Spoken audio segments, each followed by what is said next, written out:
Complete global saturation. Albert Wesker said that in Resident Evil 5, and I'm pretty sure it's also Capcom's marketing strategy for the Resident Evil films. That will be relevant later on. But ladies and gentlemen, and variations thereupon, welcome to Modern Escapism.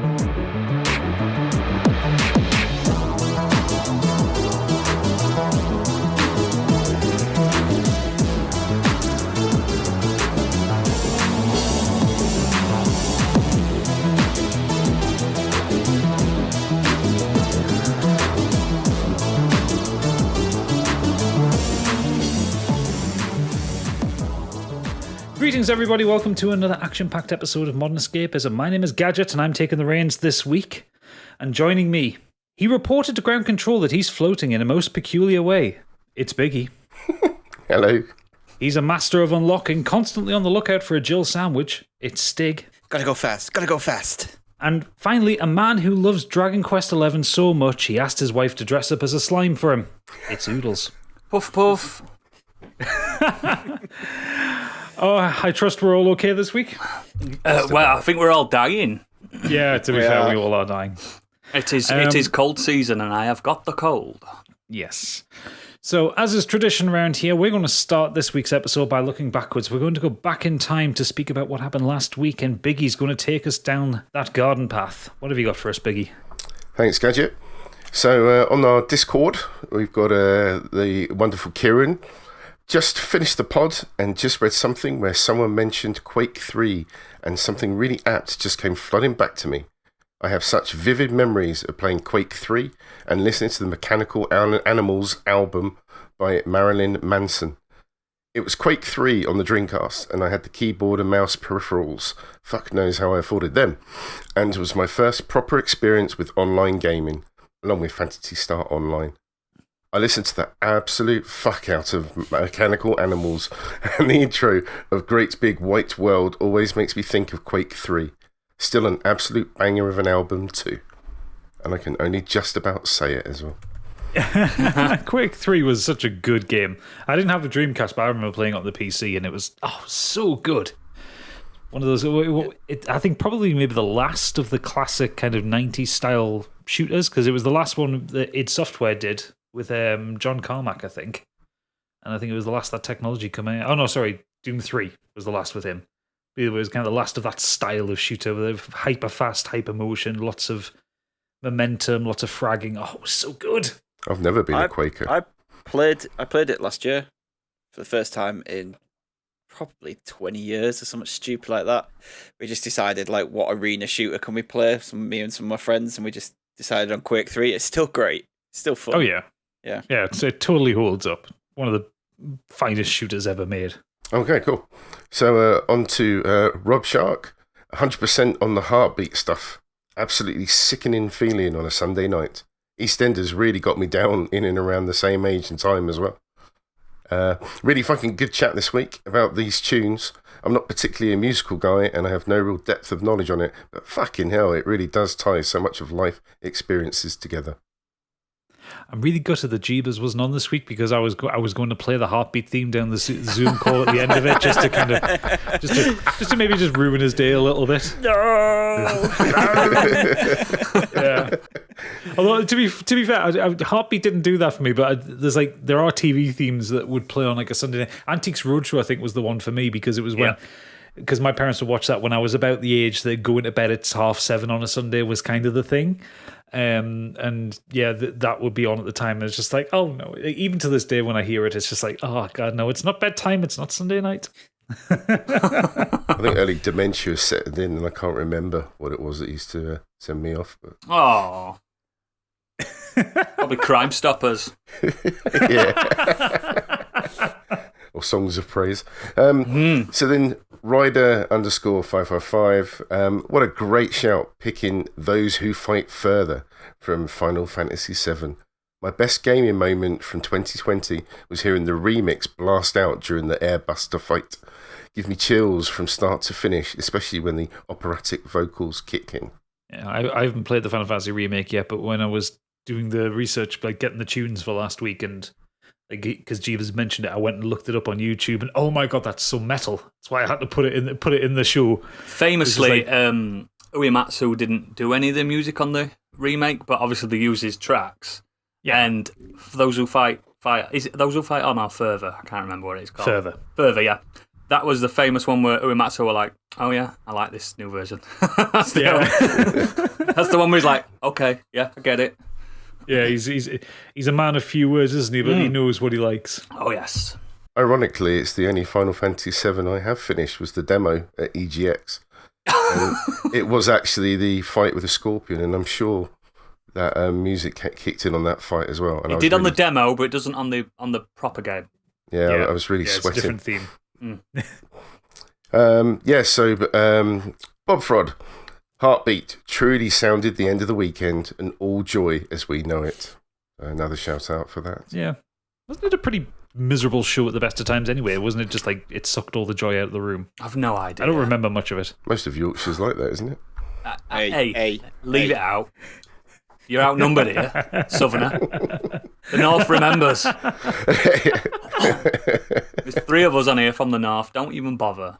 Hey, don't you direct me? I'm more northern than you guys. You're basically Scotland. Exactly. Southern Clearly, Scotland. none of us know what a map looks like. And then Smashes Clay sent in a lovely email. It said, "Afternoon, gents. Really enjoyed the last episode on musical memories. When I was 13, I managed to scrape together enough to buy my first little stereo so I could have something in my bedroom to listen to music, and bought my first album with my own money. In a display of shockingly good taste for that age, I bought the Dr. Dre album 2001. Listening to that album still brings back memories of that first bit of musical independence, and it remains one of my all-time favourite hip-hop albums." Great choice. I love that album. Absolutely love that album. Still listen to it, still love it. And just, it reminds me, like Kieran said, of the Marilyn Manson album, reminds me of Quake 3. That album reminds me of playing Tony Hawk's 2 with my brother. Because even though that obviously that game had such good music on it, sometimes you just stick your own music on, and we just used to play that game listening to Dr. Dre. But yeah, I love that album. Great shout. We're all such middle-class white boys, aren't we? No. But that album blew up when it came out. It was awesome. Yeah. It really was. The only overriding memories I have of that album, because I did have it, but I wasn't so much on Dr. Dre, I much preferred Eminem, was obviously Still DRE, which is just amazing. Forgot About Dre, which I absolutely adore. But then I can't remember which song it was, but it was, there's just one moment where it's not even Dr. Dre, it's one of the guests on the album just goes, "Smoke weed every day." And that one just like kind of sits in the back of my head all the time, and it just makes me giggle. Is that in next episode, is it? Yeah. Right at the end. Yeah. It just, for some reason, whenever I think of that album, I think of that line, it just makes me giggle inside. Well, that line's transcended it, hasn't it? It's a meme now. Yeah. Weird memory brought up by Biggie's discussion of sampling. I was working in a shopping centre in Sutton after uni, and as I walked into work, I heard the unmistakable opening notes of "Hits from the Bong" by Cypress Hill. I was just about to break into a run so I could warn the main office and get them to stop it before someone complained, when it dawned on me that the song they were playing was "Son of a Preacher Man" by Dusty Springfield. I knew both songs, but somehow I'd never made the connection. I didn't know that song sampled Dusty Springfield either. Really? Yeah, for the I haven't heard it in years, but for the listeners' benefits, I'll stick a clip of both of them in here.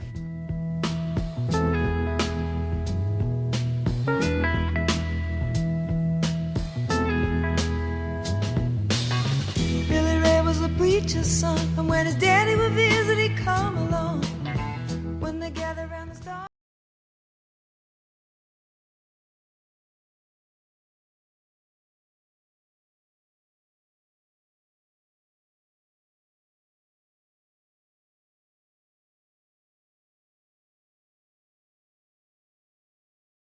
Both bangers.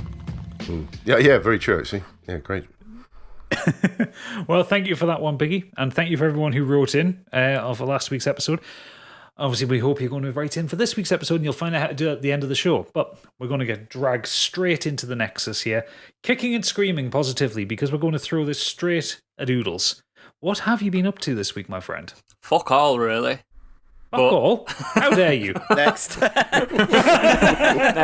No, I've been working hard, so hardly working. both really.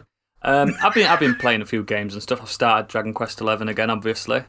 Which Of course, I mean, that's why I made the joke. yeah, it's Probably going to got further happen. than I have in that game again. I've beat that game 5 times, mate. So I started that again. I'm not going to bore you all with that. We'll do a spoiler cast in 10 years, or a retrospective. What's going to happen when Dragon Quest 12 comes out and you've got Old Faithful and the shiny new thing? What's going to happen there? Well, you won't have me Sunday nights for a while, so so get ready for that. So I watched a bit of telly actually. Now I don't watch much telly, but few people I know have been telling me to watch 2 shows. So I took their advice, and both shows are what you call light entertainment shows, daft shows, silly shows that have got no real sustenance in life. There's no substance to them. You're not learning anything from them. It's trash. Chewing gum for the brain. Yeah, and the first It's one. one of the news at 10. Well, very topical. The first one that I've been watching, I've got about 5 or 6 episodes in. Now, they are an hour and a half long episodes, so I've done quite well. It's called Married at First Sight Australia.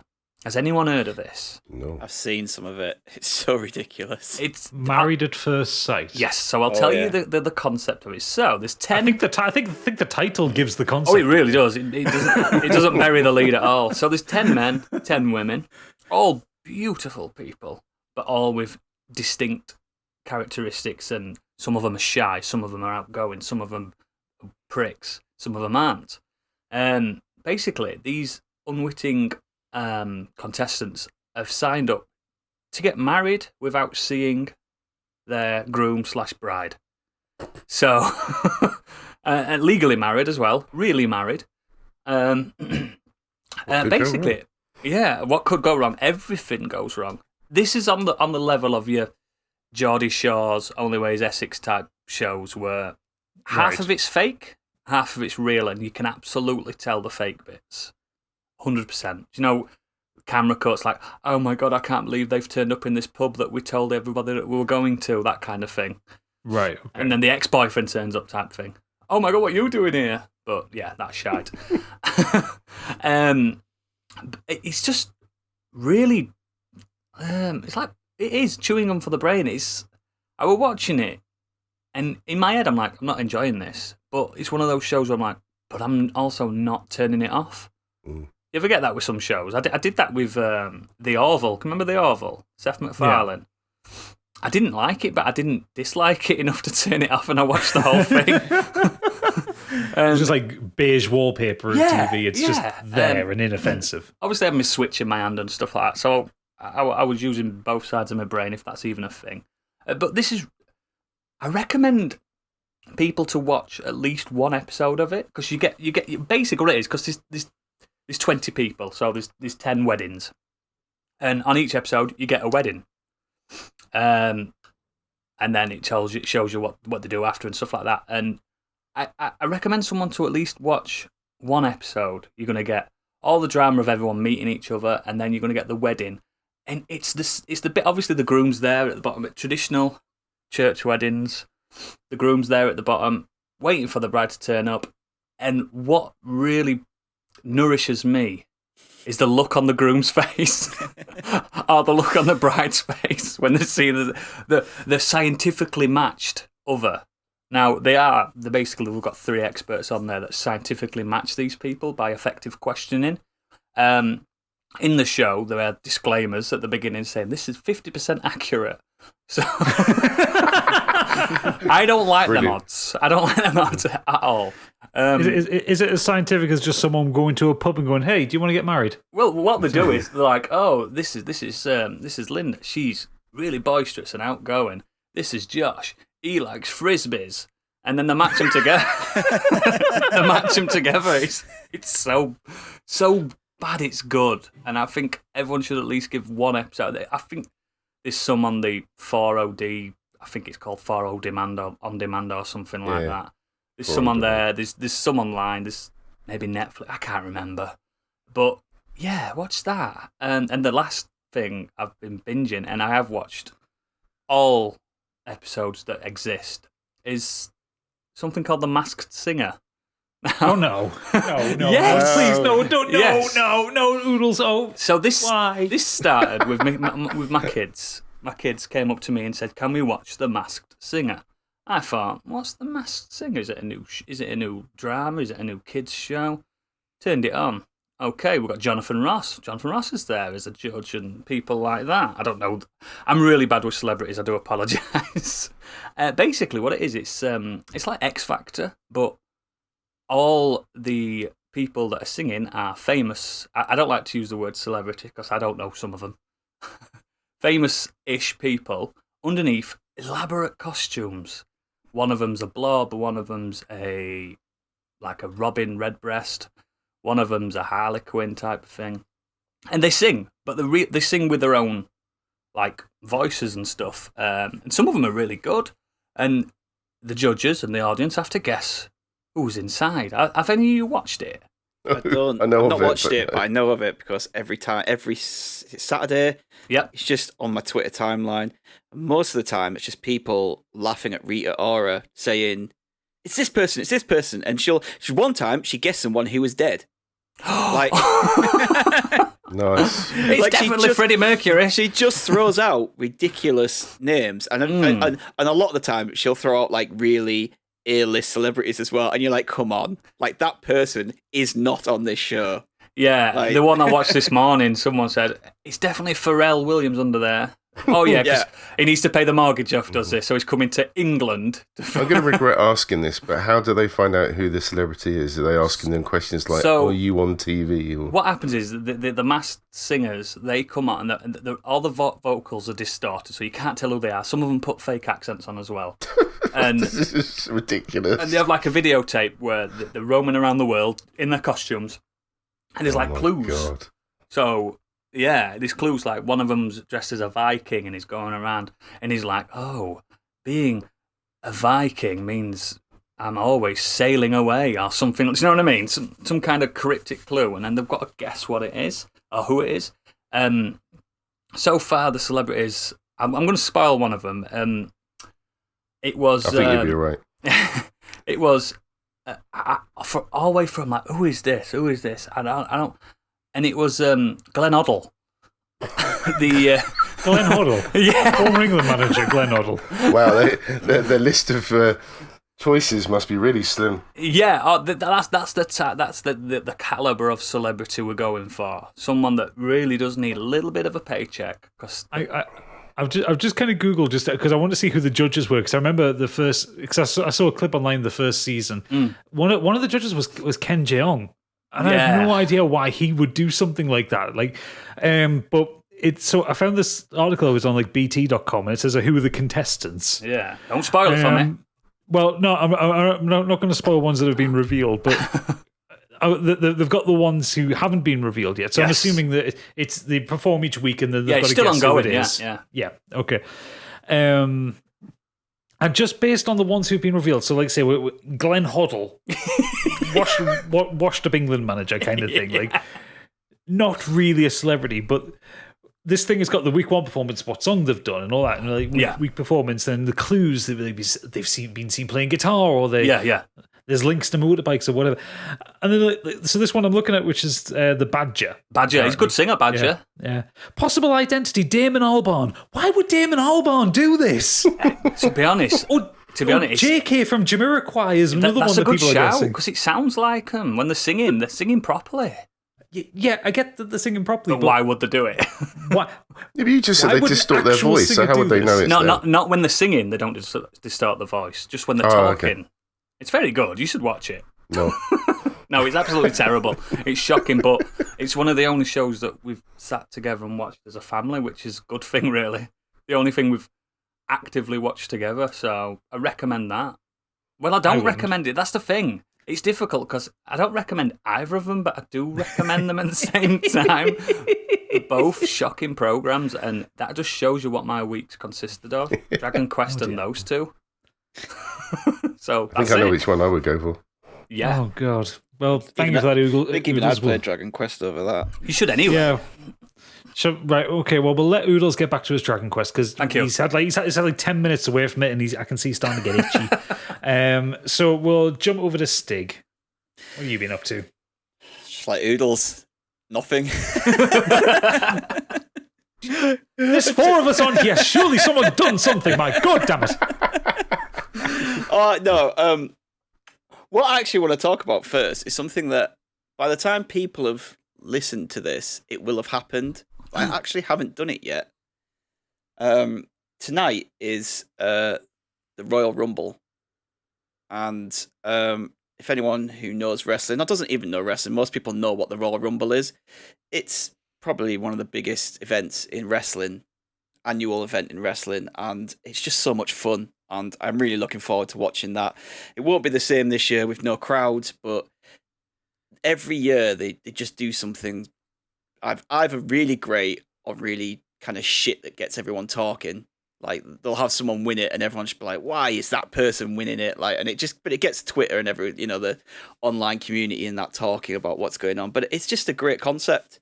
It's 30 men and women now, because the women have their own finally after God knows how many years. Bloody time. Yeah, so they have every 2 minutes another contestant comes to the ring, and the only way to get eliminated is to be thrown over the top rope and both feet touch the ground. So you have people who will literally last the whole thing, start at number 1 and they've won it before, or you'll get people who have lasted 1 second. Like they'll come in, get into the ring and just get clotheslined straight over. But it's so much fun and I'm looking forward to watching it. I won't be staying up for it. I'll watch it tomorrow. But I'm very much looking forward to that. If last year Edge came back and Is he still going? He retired. He must be 50. Oh, he's 45, I think. I'm not far off then. Yeah, so he retired 10 years ago because of neck injuries. So he won the title at WrestleMania, came out the next night and said, I have to retire. I can't go on. I've been told if I go on, I could end up in a wheelchair or worse, dead. So he retired. And then since then, he's been doing acting stuff, but he's had a second opinion. He's gone back. He's had new advanced surgeries done. And last year, he made a return, a surprise entrance. If you want to see grown men cry. Is it because he's a cyborg now and his punches are really hard? But yeah, you want to see that? Go and look up clips of Edge's return from last year. Honestly, no one saw it coming. I never saw it coming. You sat there watching it. It's just like 10, 9, counts down to 1. The buzzer goes off and his music hits, and you're just like, what the fuck? And like he comes out, everyone is going absolutely crazy. All these like videos of people who film themselves at the event or film themselves from home, like people just going absolutely nuts. He comes out and there's at one point he himself looks like he's about to burst into tears. Like, that adrenaline and everything. Everyone's happy to see him and stuff. Yeah. And it was, it's so good. And he's back again this year. He's going to be in it again this year. After he had a bit of a hiatus because he got injured. But yeah, I'm looking forward to that. Like, I just think he's going to win it. I think Daniel Bryan's going to win it. I think he's going to go. Who that is. He's a newer guy. He's starting at first. It's already been announced that he's coming in first. And I think the whole storyline is it's going to lead to him being right near the end. Yeah. And then someone's going to throw him out. And that'll be like his WrestleMania opponent. I think that's where it's... A lot of these things are quite easy to predict with wrestling. Every now and again they throw a curveball in there. And yeah, The Rock's coming this time, I'm telling you, baby. And that's usually the Royal Rumble. The Royal Rumble is usually the curveball. They'll throw something in there. They'll throw a return in there. An old wrestler will come back just for a spot at the Rumble, just for a bit of fun. And it's probably the second. It's definitely the second biggest event that WWE do, but probably the most fun. It was my favourite mode on the games. Oh yeah, yeah, totally. Like everyone, people who don't even watch wrestling will like to watch the Rumble or ask questions. Yeah. Oh, who won the Rumble this year? And like people have parties, invite their friends around who don't really watch wrestling. They just go around for a party and watch it. And so when you mentioned that, just thinking about it, if you look at football and there's no fans in the stadium, and obviously wrestling, whether you love it or hate it, is clearly a big spectacle. Mm-hmm. So how do you think that's going to work when there's no audience? Technically, I don't know what they've got set up. Well, they've been doing it for a year, haven't they? I don't know. the WWE have set up a thing called the Thunderdome, and it is a Mad Max style. Master He who Blaster. enters, last one leaves, or something. yeah. So it's I called. mean, I'd watch that. I would. It's called the Thunderdome, but it's not anything like Mad Max style. It's a they've just got screens all the way around, like a big, huge circle of screens, and fans watching on Zoom, and it's basically just Oh, yeah. fans watching, and it's them on camera watching on Zoom. They did have to actually change it to recorded fans, so they can't do live ones. There's a For obvious swearing. reason, because people who get on the hard camera on the screen start to put horrible shit on their videos. So they Definitely have my ass out on WrestleMania, I'm telling you. Yeah. worse than that. Look it up. I'm not going to talk about it, but yeah, it's the so they've had to do that, but they just pipe noise in at the moment. They're just piping noise in. Whether the wrestlers hear that, I have no idea. So whether they're just fighting Because they react to nothing, the crowd, don't yeah, they? whether they're They fighting to nothing point or at not. people in the crowd, people that are shouting at I know them. footballers hear the noises, don't they? They play it in No. the stadium. Do they not? It No. sounds like they do. No, I it's thought all they through the did. TV. No, it's all through the TV. But, Bloody hell. imagine just being that cameraman like in the arena. Yeah, that one. The only sound that you've got is two guys grunting, the occasional slam down on the on the canvas, and the commentator shouting from a box like 50 feet away. It's the most wonderful, insane. Sounds like mental Mad image I've just Max. had. Yeah, but like It does actually a little bit, yeah. But like the thing is, it's weird about the commentators is the wrestlers probably can't hear the commentators when there's a crowd there. No, probably Now not. they're in an empty arena with hardly any sound. They're probably hearing everything the commentators are saying, and it must be so distracting. Yeah. I used to think that about football when you got the fans screaming, shouting. There's that one manager who's trying to shout an order out to a player that's halfway across the Yeah. pitch. But of course, now they can actually hear them. Oh, you hear them and they're swearing in live football. Steve, you toss pot. Yeah. You hear the swearing now if you don't have the crowd noise on. Yeah, It's you brilliant. do. But that was just one thing. I know it's not out yet, but by the time people listen to this, I will have watched that and I will have enjoyed it because I always do. I want to just quickly talk about what I have actually watched, and that's WandaVision. Oh, yeah. So I can't really go into much details. To go into too much details would spoil it. But I'm really enjoying it. It's really weird. Split people, isn't it? Yeah, like because Marvel have done something where they've thrown the audience right into this weird setup with no explanation. So something's happened where Wanda and Vision are in a 50s sitcom, and it's in black and white, and everything is the way they speak, the comedy, there's fake canned laughter.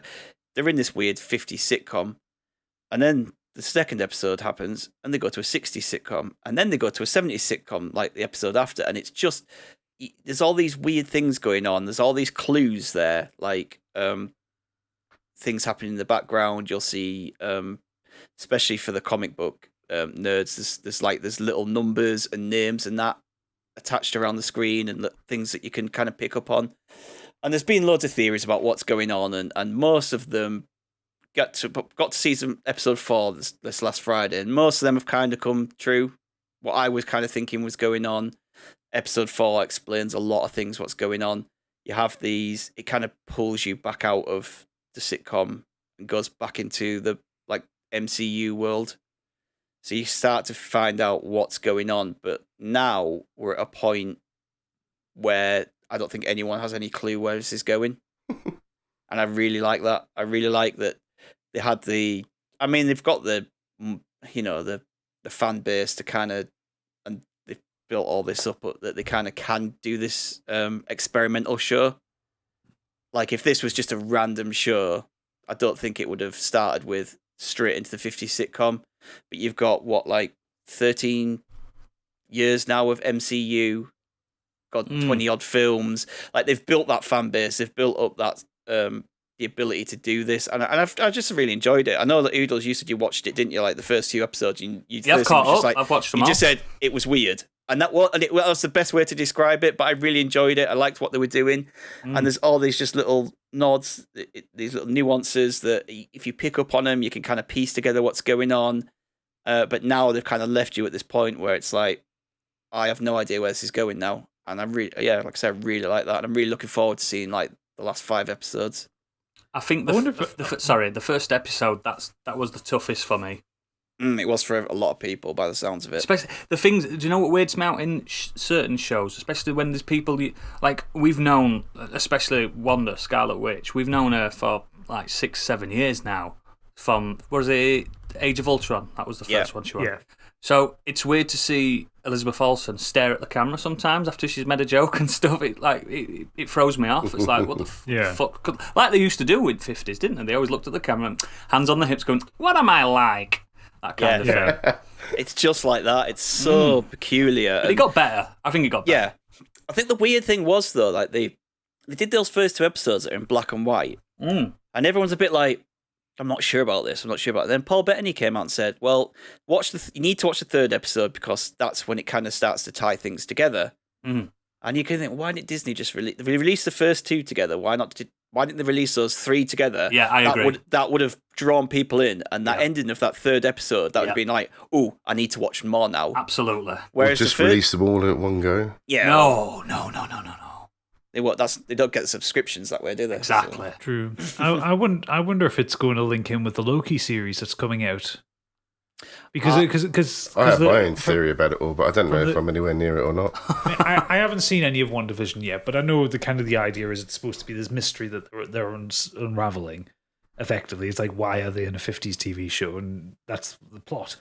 But the Loki series, from what I can see from the trailer for that looked like that was something a bit Twilight Zone-y, a bit like Doctor Who. If you played Control, or like Doctor Who or that kind of thing. And so I'm wondering if the two, seeing as the Marvel Cinematic Universe is very good at linking into itself and being very self-referential. Absolutely. I wonder if the two will converge at some point. I also think this is all. I mean, this is pretty much heavily talked about on the internet anyway. That it's all linked to Doctor Strange 2 as well.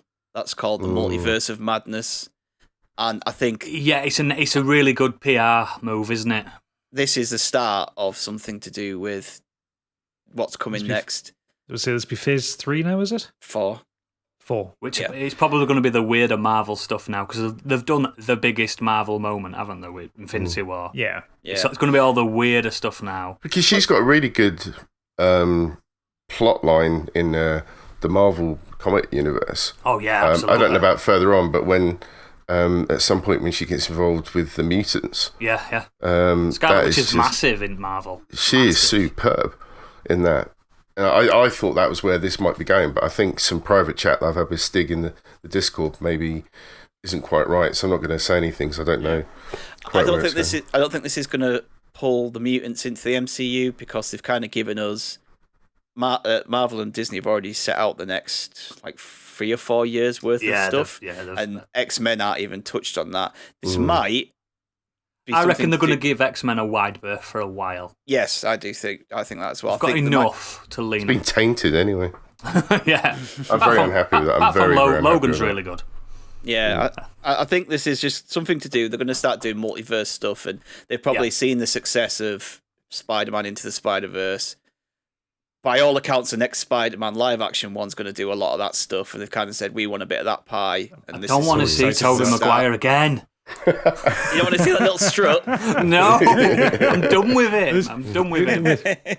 You see that Thanos one? Did you post that up? Where Tobey Maguire takes on Thanos. That was quite funny. Yeah. Oodles, you want to see Goth Tony Maguire. He ruined the name Goth. That became a meme. It's like, he's not a goth, he's got eyeliner on. That doesn't make you a goth. This floppy little haircut and his surly attitude. And he kept clicking at women and stuff like that. Terrible, man. Terrible. Awful. It's like Bee Gees, wasn't it? Like, staying alive. Yeah, like that was practically that. He had the baggiest trousers on and all. Oh, crap. Don't forget Spider-Verse 2 is out this year. Yeah, I'm into that.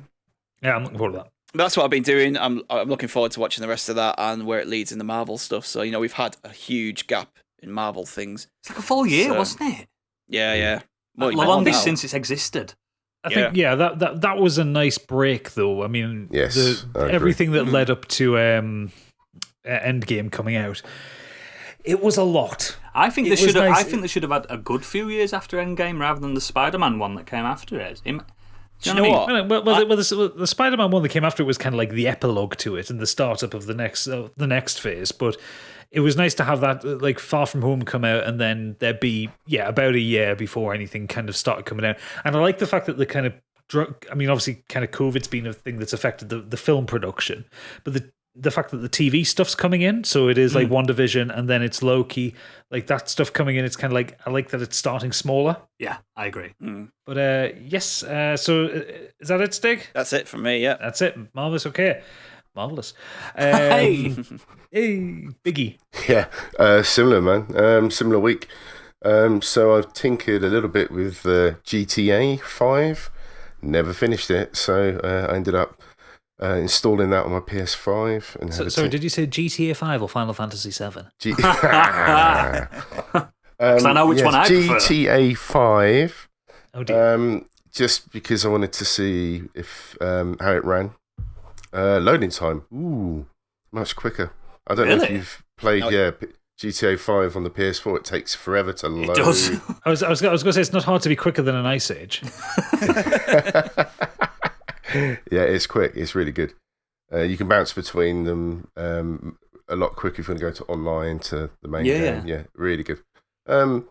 Yeah, some of the jokes have dated. Yeah. Considering that game has come out, what, 7 years ago? Yeah. Yeah, it's. I'd be Different interested time. to see. Yeah, I'd be interested to see what happens with the next one that they're. Do you know planning that to game do. came out? I got it on the 360 when it came out. Came out at the same, not about the same time my son was born. My son will be going to high school in a good couple of years. Do you know what I mean? It's Skyrim levels of sort of. It's been on the PS3. Well, isn't it the best-selling game of all time? 5. It's still selling now. Yeah, I think it's like number one. That and Wii Sports, but Wii Sports doesn't count because it was a packing. Yeah, it has such a massive reach though. Like last year, I got a PC. I've got it for the PC. I've got it on everything, and I got back into it, and I put about 30 hours playing online into it. Like, it's good fun. Yeah, they never Online brought a mobile version though. Yet. But yeah, just had a tinker with that. Watched a bit more of The Serpent, enjoying that. Oh yeah. Shield, I'm really enjoying. I just wanted to mention The Shield very quickly because I'm up to the season 4 when Glenn Close makes an appearance. Oh, I love Glenn Close. And I thought it was interesting that it seemed to be around that time that big actors started going back to TV. And not saying obviously she was the first one, but I still think I was surprised that she turned up in a show like The Shield, because it's probably out of her comfort zone, I would probably say, for sort of the material that she usually deals with. And naturally, she's very good. Well, she's an Oscar winner. But I mean, just in that show, you'd think sometimes when people go into something they're not normally comfortable with, they can sort of stand out. But no, again, you're right. She's a natural. Settled into that role really good. So enjoying that. The main thing I wanted to talk about was that I've been tinkering with Football Manager 2020. What a game. So, just very quickly for those that may not know anything about it, what it is basically a simulation of being a football manager. Surprise, surprise. No, it's not. It's a simulation of Excel, Microsoft Excel. I would say it is just a giant spreadsheet. That's what it is. Well, it certainly looks that way, but once you mod it, it can look as beautiful as you like. So you've got time. Hang on, you've got time to mod Football Manager, but you're not playing Final Fantasy VII. This is ridiculous. You're a ridiculous man. That's what you are. I will still finish Final Fantasy VII. Don't you worry. I will be this year. This is the year, by the way. Oh, is it? Is this because we bring it up every bloody week? But I've been modding that, and yeah, it comes obviously the game comes with certain licenses, but not all. For a company even as big as Sega, right? Yeah. To pay for all the licenses for all the leagues around the world just yet, it's not going to happen. But because it's moddable, there's some lovely people online that prepare the logos, the faces, the kits, the skins. Good work. Just, it's amazing. And there are some really good websites you can go to. You can pay if you want to. A lot of it is hosted for free. And it is really immersive. And I've actually started to play a few games because it took me a little while to get everything up and running on my computer. It's got VAR included, which I was really impressed. That's quite funny. Was it angry as well? Huh? Does it get on your go like fucking VAR? Fuck But it's good because it just you can watch the match at any speed. You can have instant results. You can have it like a proper live game. But yeah, it's a bit too much. But there's like an auto speed in the game that sort of gives you the highlights of the game, shall we say? Yeah. And that's like the default option. But yeah, when VAR comes out, you get a little bit excited as the ref runs over to the camera. That's really good. But yeah, the game is as deep as you want it to be. You can set all the different settings up so that you can look after every single detail of being a manager of a club, looking after the training, scouting, all this sort of thing. Or you can Price just of the delegate. But you can just delegate a lot of the jobs if you want to just sort of simplify your journey as a football manager. But yeah, I just really enjoyed that. Been tinkering with that in the background for a little bit. Almost bought 2021, but I'm kind of enjoying 2020 at the moment. Everyone says 2020 is better than 21. Oh, really? Yeah. Okay. Especially as modding scene is still bigger on 20. I've been banned from playing this game for the past 4 or 5 years, so I'm very jealous that you get to play it. I'm not even allowed it on my phone, the touch version. So, is this something that swallows you up? Mate, it's stats the game. And I love leveling up. I love a stat. I know you love a stat. And I love football, so it's... But it's really immersive as well, because once you get into it, before matches you can go and attend press conferences. Yeah. And there are mods for that as well. So the actual game itself comes with your generic questions, but obviously there's people out there trying to make it a little bit more lifelike and valid put real questions newspapers in and stuff, don't they? Yeah. So I've literally spent a lot of time trying to find all the best mods for it, just to make it that bit more of a perfect package. Yeah, really enjoy it. I recommend it to anybody. You can just make it as difficult in the sense of what you have to manage, or you can just make it as streamlined as you like. It does help if you have a passing interest in football. Trust me. I was going to say this. That wouldn't appeal to me. No. Much as I like a spreadsheet and I like a stat and I like a level up too. There's only so much that I can look at a lot of names of people I don't know who they are and just stick with XCOM, pal. You're fine. The hardest thing for me actually was to take over Liverpool, because it meant that I had to make Jurgen Klopp redundant. I suppose you went out back and you whipped yourself in self-flagellation, bowed at the altar of Klopp, all that kind of thing. But yeah, that's it for me. Marvellous. Okay, well, seeing as the fucking rest of yous haven't done anything, I'm going to have to then just prop up this Nexus section. I'm going to have to rattle through a fucking lot because So, for a bit of context, for the listeners, I am a larger gentleman, and I have been suffering a lot with my back over the past kind of month or so, and various other kind of health-related issues that have been concerning me. And after the recording of last week's podcast, when I sat to do the edit, I felt ill, I felt unwell, and I basically said, right, okay, I'm going to fix myself. So I called work, I took some time off, and I've been off for the last 2 weeks, focusing on myself. So part of that has been physical stuff. Part of that has been just trying to do stuff to enjoy myself, to help myself with my mental health. So I'm going to rattle this off as Yachty Croshaw style and try and get through this as quickly as possible. In the last 2 weeks, I have bought and restarted Hitman 1 and Hitman 2. I'm playing them through from the beginning, trying to get Silent Assassin on every mission. Hitman, if you are unaware of it, does what it says on the tin. You play as the gravel-voiced, bald Hitman, Agent 47. You are sent around the world to murder bastards, and they are real, absolute, dyed-in-the-wool bastards that just deserve to die in one way, shape, or form. You are not going and assassinating nice people or the politicians that you like. No, you're doing the people traffickers. You're doing the terrorists. You're doing fucking the janitors. No, indie rock stars, indie rock stars, and apparently he's also a bastard, but he's an indie rock star, which means he probably deserved to die in the first place. Anyway, you're going through all these. I love these games because you are presented with a very large player area with hundreds of NPCs. You are told, this is the guy you've got to kill, go. And that's it. And I love it. Like, one of my favorite levels is the first level in the first game, and which is the fashion show in France. And you've got this huge chateau. There's about there's one room where the runway is. There's 400 NPCs in there, and they're all individually animated. They all have their own motivations. They all move around independently. And it's wonderful to see because you think, why isn't this melting my Xbox? Like, it should be. I mean, the thing is, I've tried streaming it on the PC several times, and I can't stream it because it is so CPU intensive. The computer won't render the game and play it at the same time in a way that the viewer can watch. But yeah, I absolutely love that mission because you've just got it's this large house. It's separated across 4 floors. You've got the kind of the public area downstairs. You've got the staff area in the basement. You've got an area where it's a bit more exclusive, kind of on the first floor, and then the second floor you've got the really tight security. And you've got 2 targets to kill, and it's marvelously fun. But I've worked through the entire of the first Hitman game, getting Silent Assassin on every mission, apart from the last one, which I'm working on. And if you don't know, Silent Assassin basically means you go in, you don't get spotted at all. If you get seen by a security camera, you find the security office and delete the camera footage. Cool. You only kill your targets, and no one finds any bodies. So it's hard. Of planning. It's really fucking difficult. Gotta be good. Yeah, and it's taken, like, the Colorado mission took me 7 attempts to do because that one is the hardest because there is 4 targets to deal with in a very small area. But yes, so I love those games. So that's the first thing.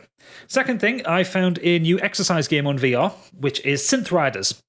I talked about when I got my Oculus Quest that I was playing Beat Saber, which is Guitar Hero with lightsabers. This is a different evolution of it. Instead of boxes coming at you, you are flying through space towards spheres. But same principle, you've got these 2 different coloured spheres in your hands and you've got to punch them as you go.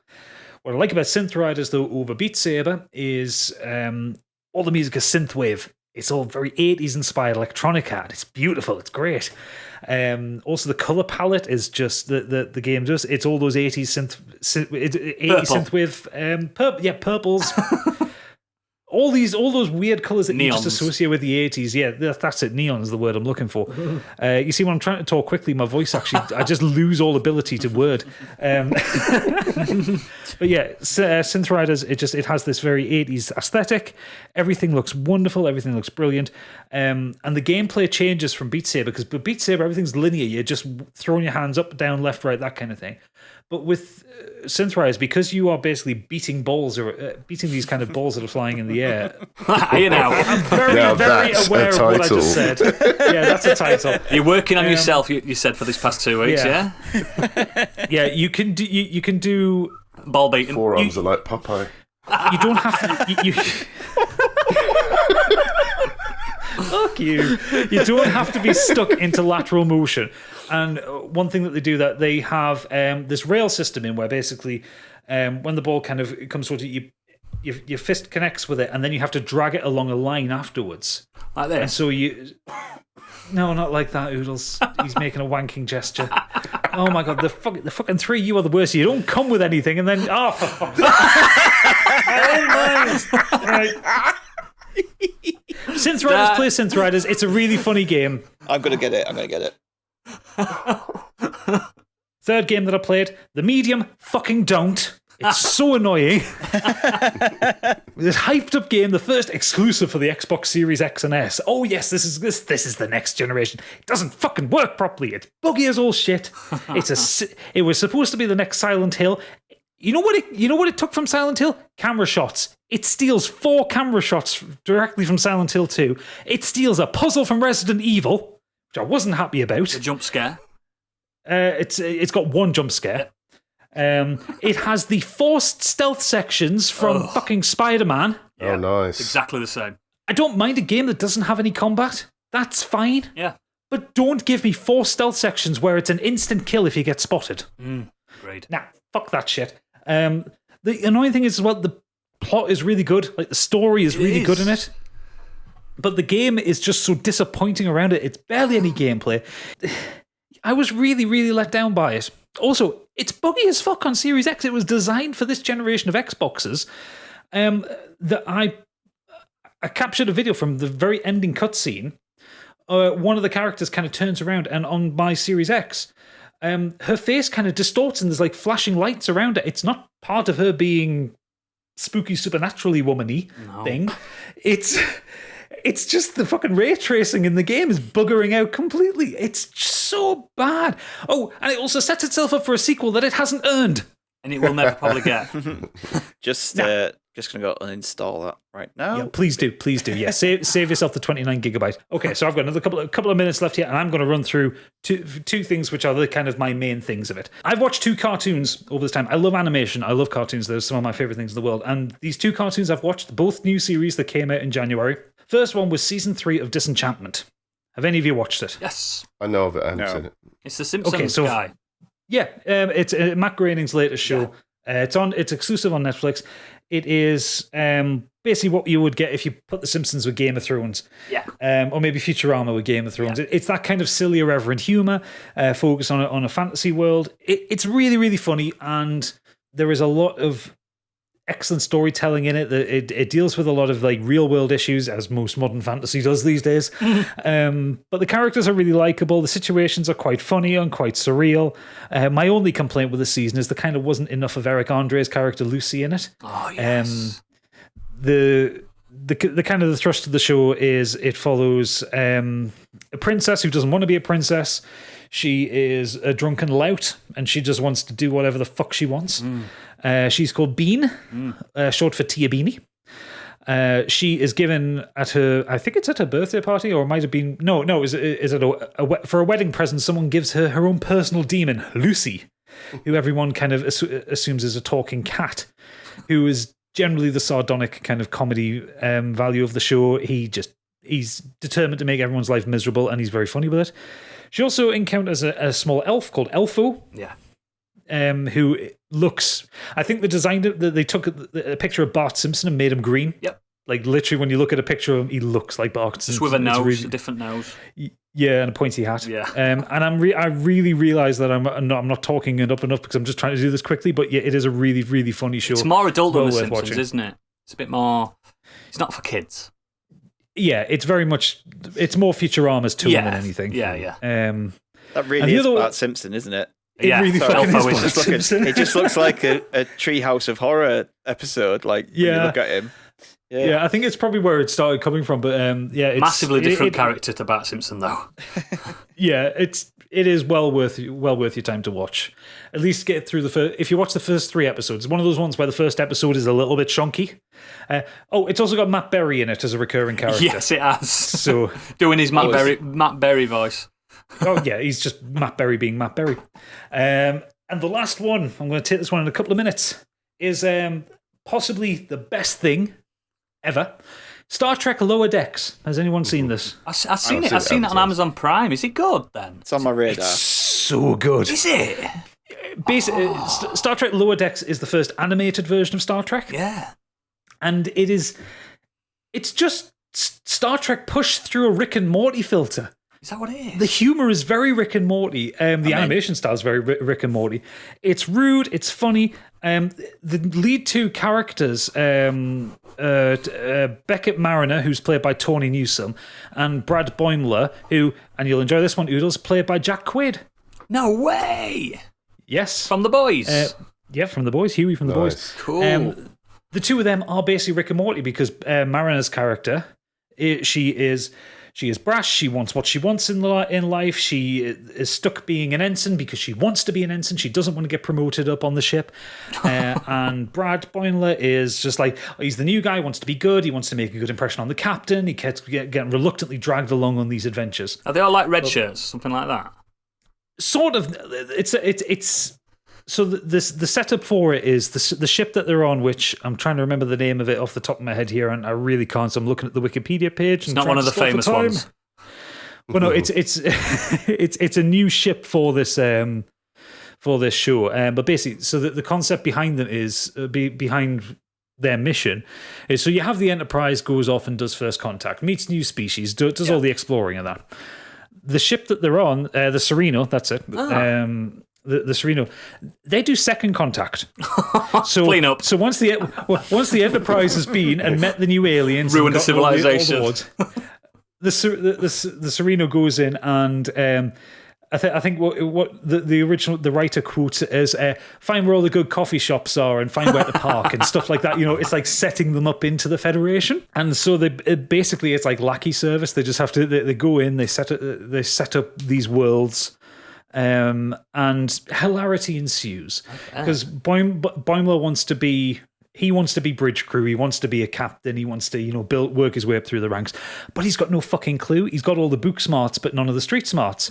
Whereas Mariner is someone she's permanently kept herself on the lower decks, and doesn't want to move. Steady wage. Not even steady wage. She just doesn't want the responsibility. Fair enough. There's no money in Star Trek. Oh yeah, exactly. Yeah, you just work to live there, don't you, on the ships? Yeah, and the way the stories unfold is there's always something big happening the bridge crew is always doing something big. There's always like some story going on, but the viewer is watching what happens with the lower decks guys just having to deal with that shit in the background. Mm-hmm. So you'll see like injured people coming past and going, "Oh, where the fuck? What are they up to again?" He's always getting hurt and that kind of thing. It's just like there's always some bigger story going on which the viewer doesn't care about. And there's even there's loads of like sarcastic nods towards the way Star Trek goes on and like Star Trek stories and characters. There's a great episode about midway through the season where they end up creating like a holodeck movie of the crew. Like I can't remember. I'm not going to spoil what the actual purpose was for it. But you get this. Every Star Trek film when they start in the ship, there's always that shuttlecraft ride where they see the ship in space dock. And you get you kind of get the sexy camera angles going around showing off the ship. They do that with all the J.J. Abrams lens flare for what feels like 5 minutes, just to it's like 4 too many shots of the ship, just to really take the piss out of it. And there's even a few like Star Trek Next Generation cast members like kind of appearing in it. You get a really funny episode where Q turns up. Oh dear! Great. And and ruins everything. They've got John Delancey doing the voice as well, which is great. And the best part of that one is one of the lines Mariner just says to him, says, "Q, just go away. We don't have time for your Q bullshit." And walks off. Like Q is a known entity now across the Federation, and they just can't be bothered with him. And I love it. It's so. Is it like a Rosencrantz and Guildenstern type story? Like, do you know that I think it's a play and they did a film where it's like 2 characters from Hamlet, and it's about them watching Hamlet unfold type thing. Sort of, yeah. It's it's side characters. It's based on there is an episode of Next Generation called Lower Decks. Right. Where it follows like Reginald Barclay and a few other people kind of as they're just doing their day-to-day. I've seen it, yeah. While something bigger is happening elsewhere. Yeah. It's just that in a cartoon, but it's really, really funny and really worth your time. Awesome. It's reminding me of Family Guy and the spoofs they did with Star Wars. Yeah, it's... Oh, God, yeah. And I'm gutted they never did the rest tune. of the movies for that as well. I mean, they wore out their welcome for the fucking first one, to be fair. I think Family Guy wore out its welcome. It did, you're right, it did. But to be fair... They would have done a good riffs on the prequels. I do like Family Guy's riff on Star Trek Next Generation. When those characters appear in that show, like, that is funny. Oh, yeah. That is funny. Yeah, but Lower Decks has a lot of that same sensibility, and what I think the main thing is though it's not punching down at Star Trek, it's not mocking it, it's respecting it still. Yeah, it still respects it. It's believable in the world, even though everything's kind of over the top and is a cartoon. Like. There'll be a sequence where one character says, we could go and save the day, and another one says, no, they'll just send the Enterprise to do that. We've got to go over here. It's that kind of thing. It's that really... They're the good guys. Yeah, they know their place in this universe. Yeah. Absolutely worth your time. Definitely. I'm going to watch it, man. Like with Disenchantment. No, Disenchantment. I always get the name of it wrong. Yeah. It's 10 episodes. They're all about half an hour long, and that one's on Amazon Prime. And it's just... absolutely bingeable. Me and Pip watched it and we've not laughed so much in a long time because we're both Trekkies and it's just perfect. Hopefully it is better than the Orville then. It's significantly better than the Orville. The Orville had good concept and it had good episodes. Yeah, and it kind of wasted it. Yes. But, right. That was a lot. I'm going to catch my breath now. Have a breathe, mate. Have a breathe. No, we're going to carry on this momentum. We're going to jump straight into modern escapism. And this week, as it was my week and I got to choose, these other three are going to be subjected to my whims, as usual. We are talking about films that are based on video games, because we've talked about video games based on films. I think that was at Doomy's subject a few weeks ago. Yeah. So This is the sequel. yeah, this is the sequel. We're flipping it in reverse and we're turning it around, because while there have been some good games based on films, the jury's out as to whether there's actually ever truly been a good film based on a game. And you know, it's in the news a lot at the minute because we have Tom Holland as starring in the Uncharted film.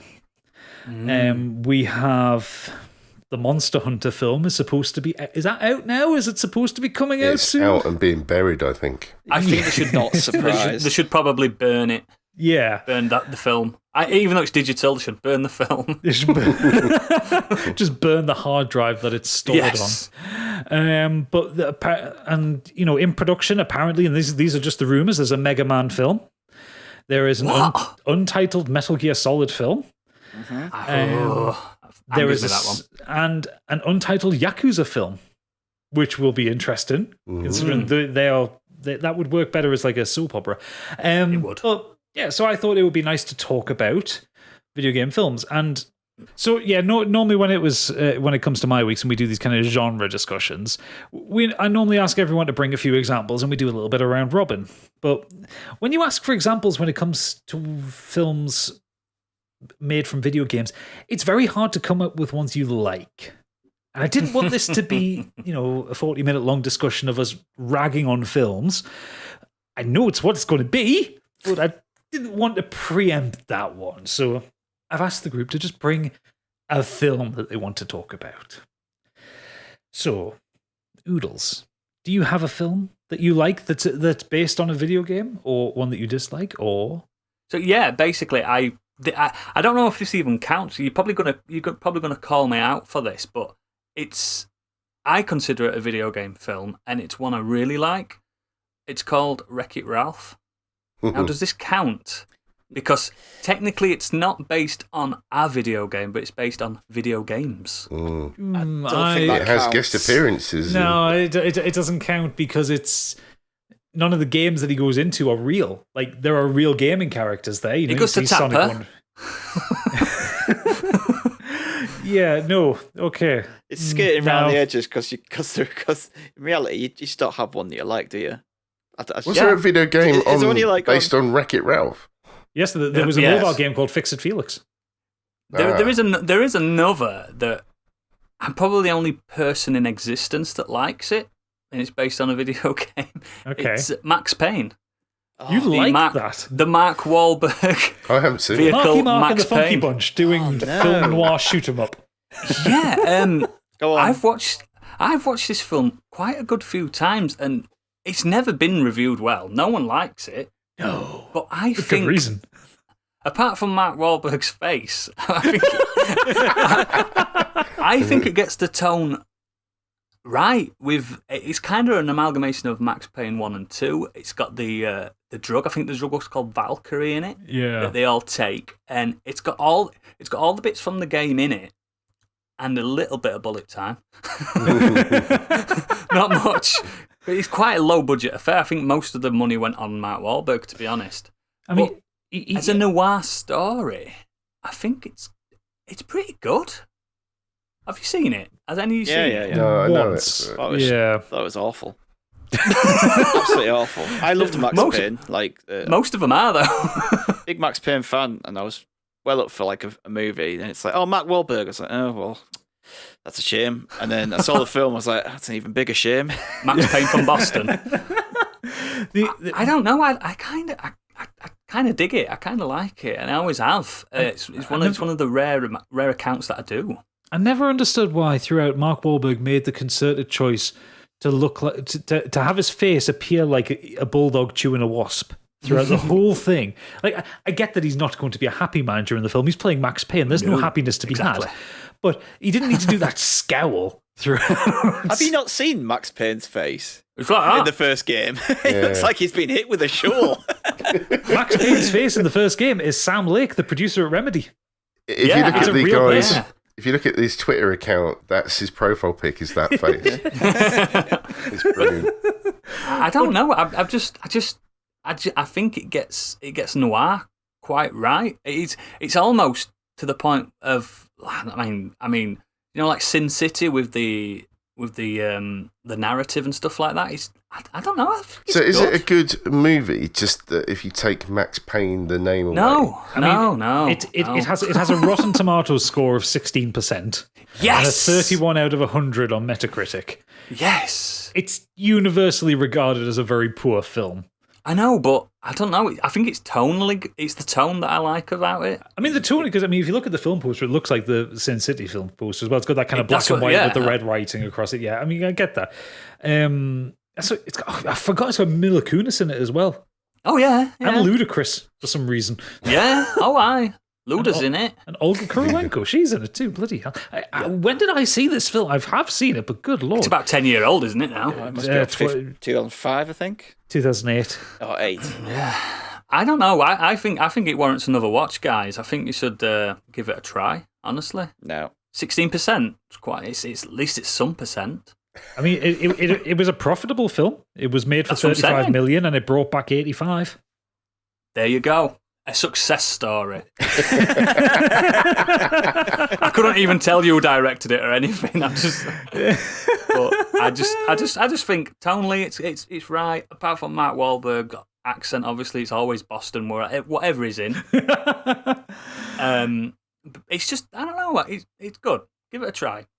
Okay. Strange start then. We'll take that. Well, Biggie, do you have anything to contribute towards this one? Well, I've got a similar issue. The one that I could think of, again, is not based on a video game, but it is a video game. But it is, have you seen The Book of Eli? No. Yes, I love it. Now, isn't that just basically Fallout 3, the video game? The director of Book of Eli did say it was a massive influence. The tone. It's also based on a novel. The look. Stop the journey. cheating. I'm sure it is. But it's just the way it presents it. If you haven't seen it, check it out. And if you played Fallout 3, for example, then you will feel like you are watching. The thing is, if I can't have Wreck-It Ralph, you can't have Book of Eli. No, I agree. You're not having it. Stick's taking this extremely serious. Stop cheating. But I thought it deserved to be mentioned. Get your shit video games out. To be mentioned. Come on then, Biggie. You must have seen a video game movie in your life. Silent Hill. Now, again, this is the weird thing because I enjoyed it. And I know it's not a very good film based on a video game. But bizarrely, again, it's the tone. It captured the freaky side of what happens in Silent Hill. It was quite disturbing. And visually, when Pyramid Head makes his appearance, it's scary, pretty nasty, pretty brutal, ripping skin off creatures or the nurses, and I mean, it's just got that eeriness that throughout that movie. It sounds good. It's got a good audio to that film, I think. But yeah, again, forgettable. I can't really remember what happened in that movie. The thing is, I like the first Silent Hill film. The second one deserves to die in a fire. Yeah. But the first one I really enjoyed, and it's one of the few instances of Sean Bean being in a film and surviving. Yeah. Yep. Although he did murder the American accent. All I can remember from that film is just him shouting Rose. Just Rose! Rose! Over and over again. That's all people did in the game. That's all I remember from that film. So the main problem I have with the film is it does fuck with a little bit of the kind of established Silent Hill lore. Like it tries to explain why the town is covered in fog, and it says it's ash. It's actually supposed to be snow. Yeah, which is actually, there is a real place in America where there's like coal seams underground that are burning for like hundreds of years. That is a thing. But so it tries to explain that, then also tries to explain that as kind of like the source of the tomfuckery that's going on. Yeah, it does. But then it tries to pull it a little bit closer to the original game, and you get the cultists into it. Like, it doesn't quite know which bits of Silent Hill it wants to adapt and which it doesn't. It mixes 1 and 2 a lot, doesn't it? Yes, it does. And also, like the fact that they use Pyramid Head. I get Pyramid Head is like a very recognizable from the baddie. sequel. Yep. from Silent Hill 2. But Pyramid Head is very specific to James Sunderland. Yes. Exactly. Like he's a Yes. Pyramid Head is a manifestation of James Sunderland's guilt. Yep. Whereas all the other monsters that the main character in the Silent Hill film witnesses are standard Silent Hill baddies, and they look great. Like that first creature that she encounters, the kind of phlegm monster woman thing in the street, is incredible. Like I really liked that visual. I thought it was a phenomenal look to the monsters. They The look nurses right. look good. Yeah. That scene when she's in the bathroom and you get that first transition to the underworld. Yeah. The other world rather. Oh god, that was incredible! Like the way they And that's, did that. that's was what I mean. brilliant. They knew what they were trying to do. They just didn't do it very well. Yeah, it And was like- I think that's the issue with a lot of video games being transferred into film, is because I think it's either the plot doesn't work or they don't understand the IP in the first place, is where they trip up. And I don't know, I hope no one's going to mention the Tomb Raider movies, but again, it's just kind of, they overcomplicate either the plot or, do you know what I mean? It's the basis of what, say, Lara Croft, for example, is that she's basically a female version of Indiana Jones in a simple way. So you could have her going after a MacGuffin and keep it quite simple, and then base all the cutscenes, the action scenes, the big events, and sort of amalgamate that all together to make it a cohesive film. But instead, they just get caught up in the plot and they made Angelina Jolie fight a robot. do you know what I mean?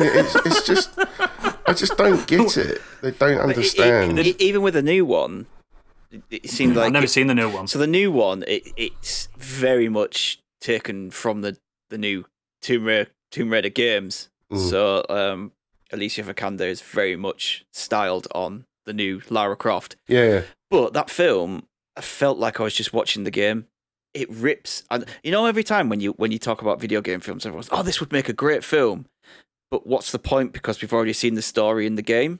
yeah. Yeah, I get that. So it's like why they did that, and it's like, copy-paste it? actually, we're going to take stuff from the game and put it into the film.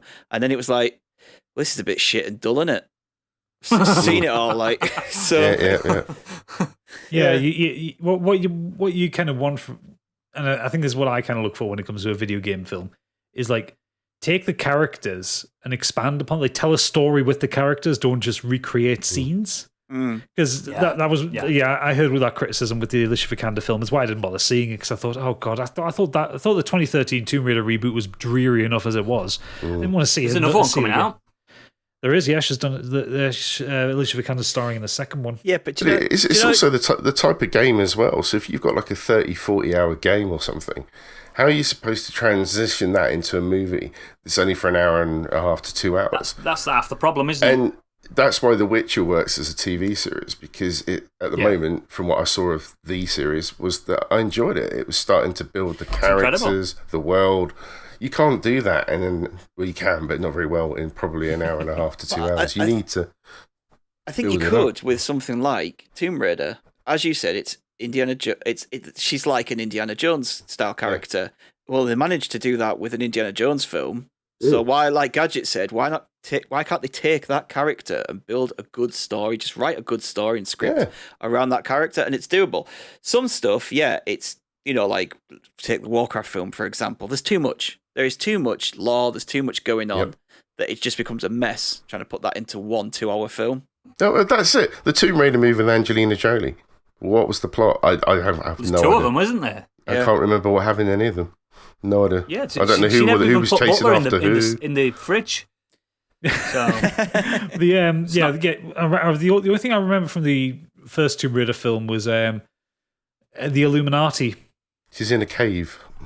She's in a sure cave it's at one Gerard point. Butler, isn't it? No, it's Daniel Daniel Craig. Craig. It's Pandora's Box. Oh, that's it. That's all I Right. can remember. Yeah, Ugh. and guy who I plays just like Chris Barry as the butler. Chris Barry. That's it. Yeah, Chris Barry plays the butler. yeah, he does.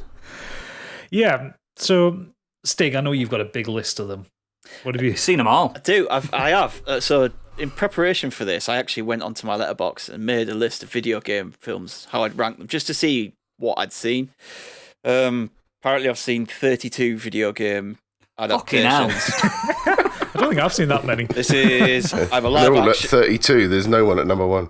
Yeah, either live action or animated CGI ones, like Resident Evil. It's a CGI film. I've seen that one. Top of that list. I've had a bit of a play around with it, and I've said this before, but for me, it's Street Fighter 2, the animated movie. Yeah. And yeah. And I think I agree with that. I'm going to quickly go fly through this one because I think there's something else worth talking about. But I think Street Fighter 2 animated movie is because it's an animated manga. That's why it works. You can have the fight scenes. You can have the fireballs. You can have like people. Blanca. You can have people looking like the actual characters because they're all hand drawn. They're all done in a manga. Yeah. And then they've put this little storyline behind it. It's about M. Bison trying to collect Street Fighters around the world and turn them into his own personal army. Yeah. And within that, Because his robots were shit. yeah. Yeah. So within that, Ryu is the main protagonist, and obviously a protagonist, isn't it? And M. Bison is the antagonist, and M. Bison captures Ken, and the whole thing is basically leads to Ryu trying to rescue Ken. And there's quite a good backstory in there. It does little flashbacks to Ryu and Ken when they trained. The music is really bromance. good. The music in it is really, really good. Either licensed music or like their own music that they've like composed for the film. And yeah, the fight scenes are great. It's got some good humor.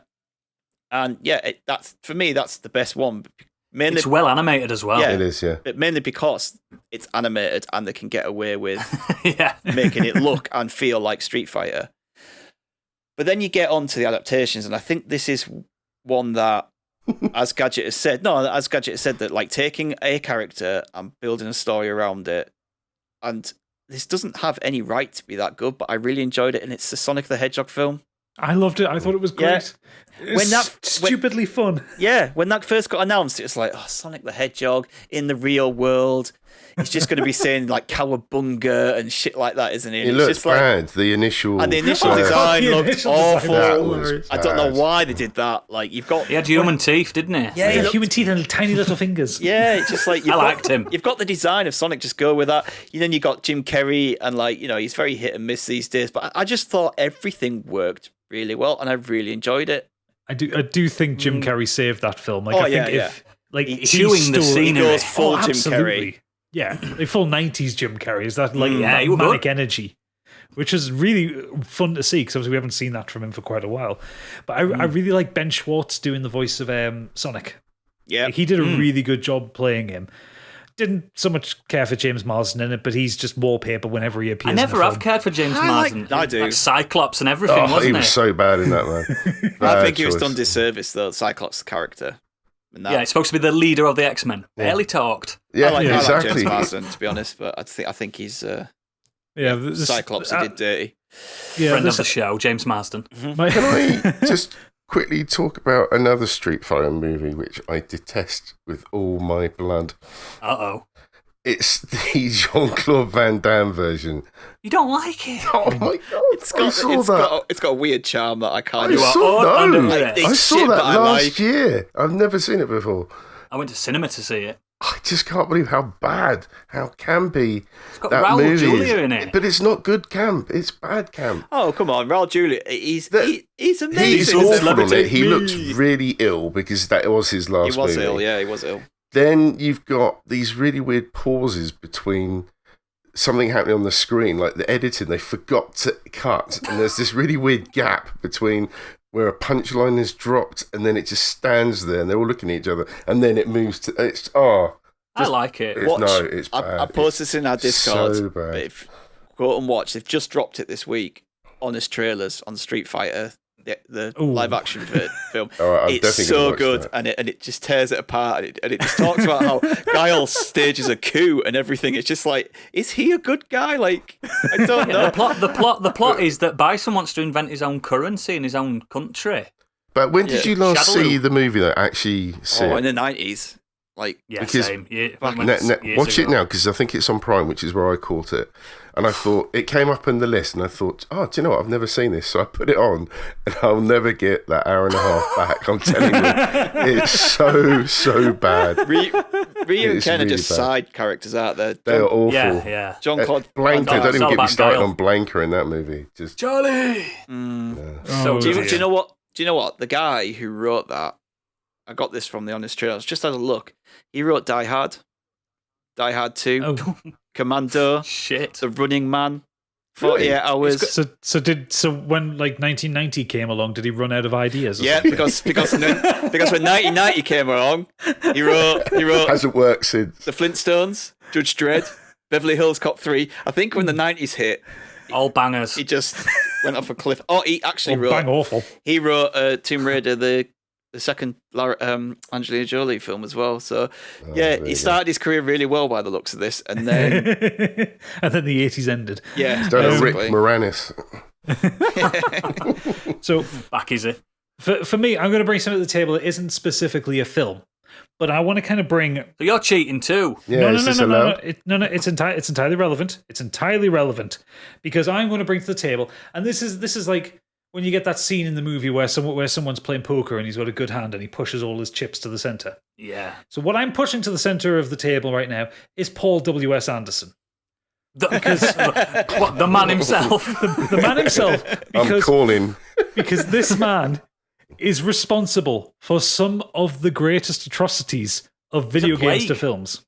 So, his second feature film was Mortal Kombat.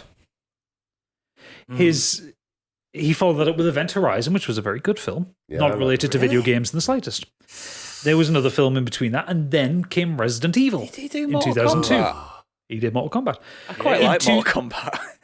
In 2004, Alien vs. Predator and Resident Evil Apocalypse. In 2006, DOA Dead or Alive. 2007, 2007 Resident Evil Extinction. 2009, he went off the video games and he did Pandorum, a film I've talked about before. I quite like that one. 2010, Resident Evil Afterlife. 2012, another Resident Resident Evil Retribution. What? 2016, Resident Evil: The Final Chapter. How many is there? 2020, Monster Hunter.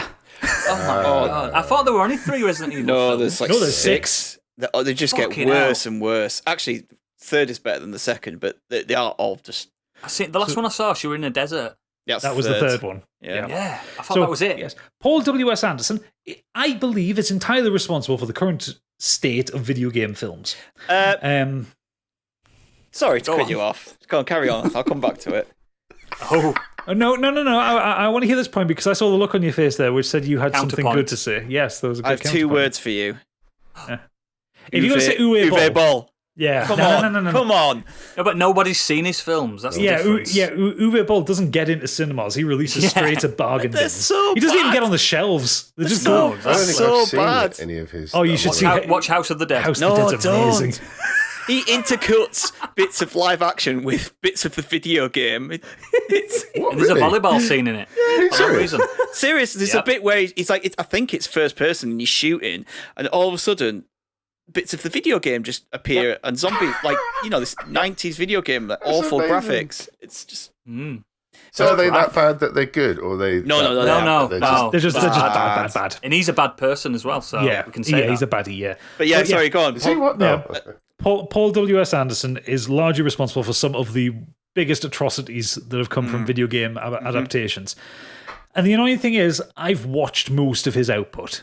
Wow. And the thing is, I like 5/6 of the Resident Evil saga. Apart from 5, the 5th one, Retribution. Yeah, Retribution, which was possibly one of the worst films I've ever seen. Like, that was a real bad one. He has the shitest names for his films, doesn't he? What is it? Apocalypse, Retribution, The Extinction. Final Chapter, Extinction. I just Give remember up. that really cool laser room in Resident Evil 1. I thought that was. That's the best bit. Yeah, That's it all I is, isn't remember it? Best from that bit. movie. Yeah, well, the thing is, Resident Evil 1, I know it kind of put a lot of people off because it didn't follow the game, and I No. quite like that it didn't. Like, it was, I mean, what did you want? It was in a mansion, in an underground lab, in Raccoon It's in a mansion City. for 2 minutes. Well, yeah, but you still Could have went had The underground. Walking Dead in a mansion where they're trying to survive for as long as possible. It was, with a bit Yeah. more of a plot. You're all going to die down here. Oh, yeah, creepy children hologram thing. No, I don't like it. But Is anyone the master of unlocking in that?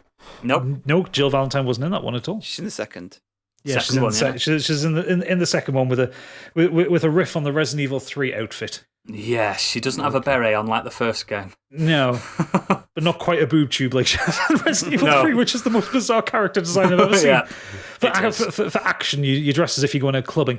But no, the first film I thought worked better than a lot of people put on because it did build a fair bit of tension because you didn't see any zombies for like 40, 45 minutes in it. Like That's true. It wasn't like the last. It was only the last third of it where the zombies came, and then it was like a pandemonium kind of thing. It was like very much Day of the Dead, or Dawn of the Dead, where it was just like. It wasn't like the Resident Evil games where you walk into a room and go, there's a zombie, I'll walk around them kind of thing. It was just like, no, here's 500 of them coming towards you. And it wasn't scary, but it was tense, and I liked that. On Resident Evil, the game, it was, what is that monster? Yeah. That's what it's better than that. I hope that's not Chris's blood. Oh, I love that line. But, Even you, the master of unlocking. And how long did it take for that first zombie to turn his head around? It was like, Timeless that. Yeah. They did do that in it's a bit different. I think on one of the Resident Evils, the zombie turns around and does that scene for scene. It's not the first one though. It's not the first film. No, it is. Yeah, it Is is. It's when they open up. I think it's like a shipping container or something like That's massive it. door. Yeah. and like they see a guy shambling around, and he just slowly turns. Yeah, around. he does that thing. Yeah, and it's like, which I like that. I like yeah, that. it's like a nice reference. And they got the liquor law right. Yes, they did, even though they didn't get the CGI right because he looked. No, dreadful. they didn't. But yeah, that film worked for what it was, and then they went into Apocalypse, which I thought was a better film. I do. I think the second one's the best one I've seen. Because I think that one is the only one they've actually been close to Resident Evil as we know it. And it was the third game. Well, yeah, because it kind of mashed together bits of the second and third game. You had the Nemesis there, but it was still very much focused around Alice and her story, and the Resident Evil characters were like Jill Valentine. They were all kind of like around the side of that. Yeah, they exist. But it looked good. Again, it wasn't really scary. It was more of an action film than anything like that, but I liked it. And then it went Mad Max, and I didn't like it anymore. And they introduced Wesker to it, and he wasn't Wesker. He wasn't what I assumed Wesker. He wasn't the calculating Chris, don't villain. open that door. Well, like Wesker's always been this very camp villain. Like he's always been this very over the top, unnecessarily Punching evil boulders and person. stuff. Oh no, that's Chris that punches boulders. Redfield. Yeah, Chris Redfield was punching boulders because he's that jacked. But you know, like Albert Wesker is like this very typical. He's the British baddie kind of thing, isn't he? He's like scheming. He wears sunglasses at night. He's got the slicked back hair. He's got that weird New England accent that's almost British, but not quite. It's so weird. And when they introduced him into this series that Paul W.S. Anderson was doing, it's just like he became a bit of nothing. He was just like a board member for Umbrella. And that was when it kind of everything started going off the boil for me. Then like they did the fourth one where they horribly miscast Wentworth Miller as Chris Redfield. I don't know what the fuck they were playing out with that. Who's Wentworth Miller? What's he? The guy from Prison Break. That's with the that's tattoos. why. Really? Isn't it? really? Yeah. Oh no, I'd have him as somebody else, but not. No, not yeah, Chris. no, Chris Redfield. Have the guy who played his brother in Prison Break. He'd do a good Chris Yes, Redfield. He's got the he'd- muscles for it. Yes, he would. He'd be perfect. But yeah, it just after that, like Afterlife, and just everything started going off the boil, and it got stupider and stupider and stupider to the point where you've got to do it in the sixth film. You've got to do in kind of gun fu off the back of a motorcycle towards an armored personnel carrier, crushing zombies with Ian Glenn being all evil.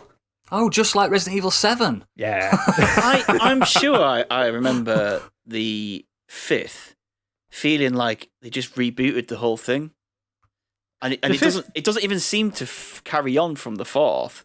And then it's the fifth, the one where they're like the underground. There's all those like different scenarios like made up. It's like they rebooted the whole thing.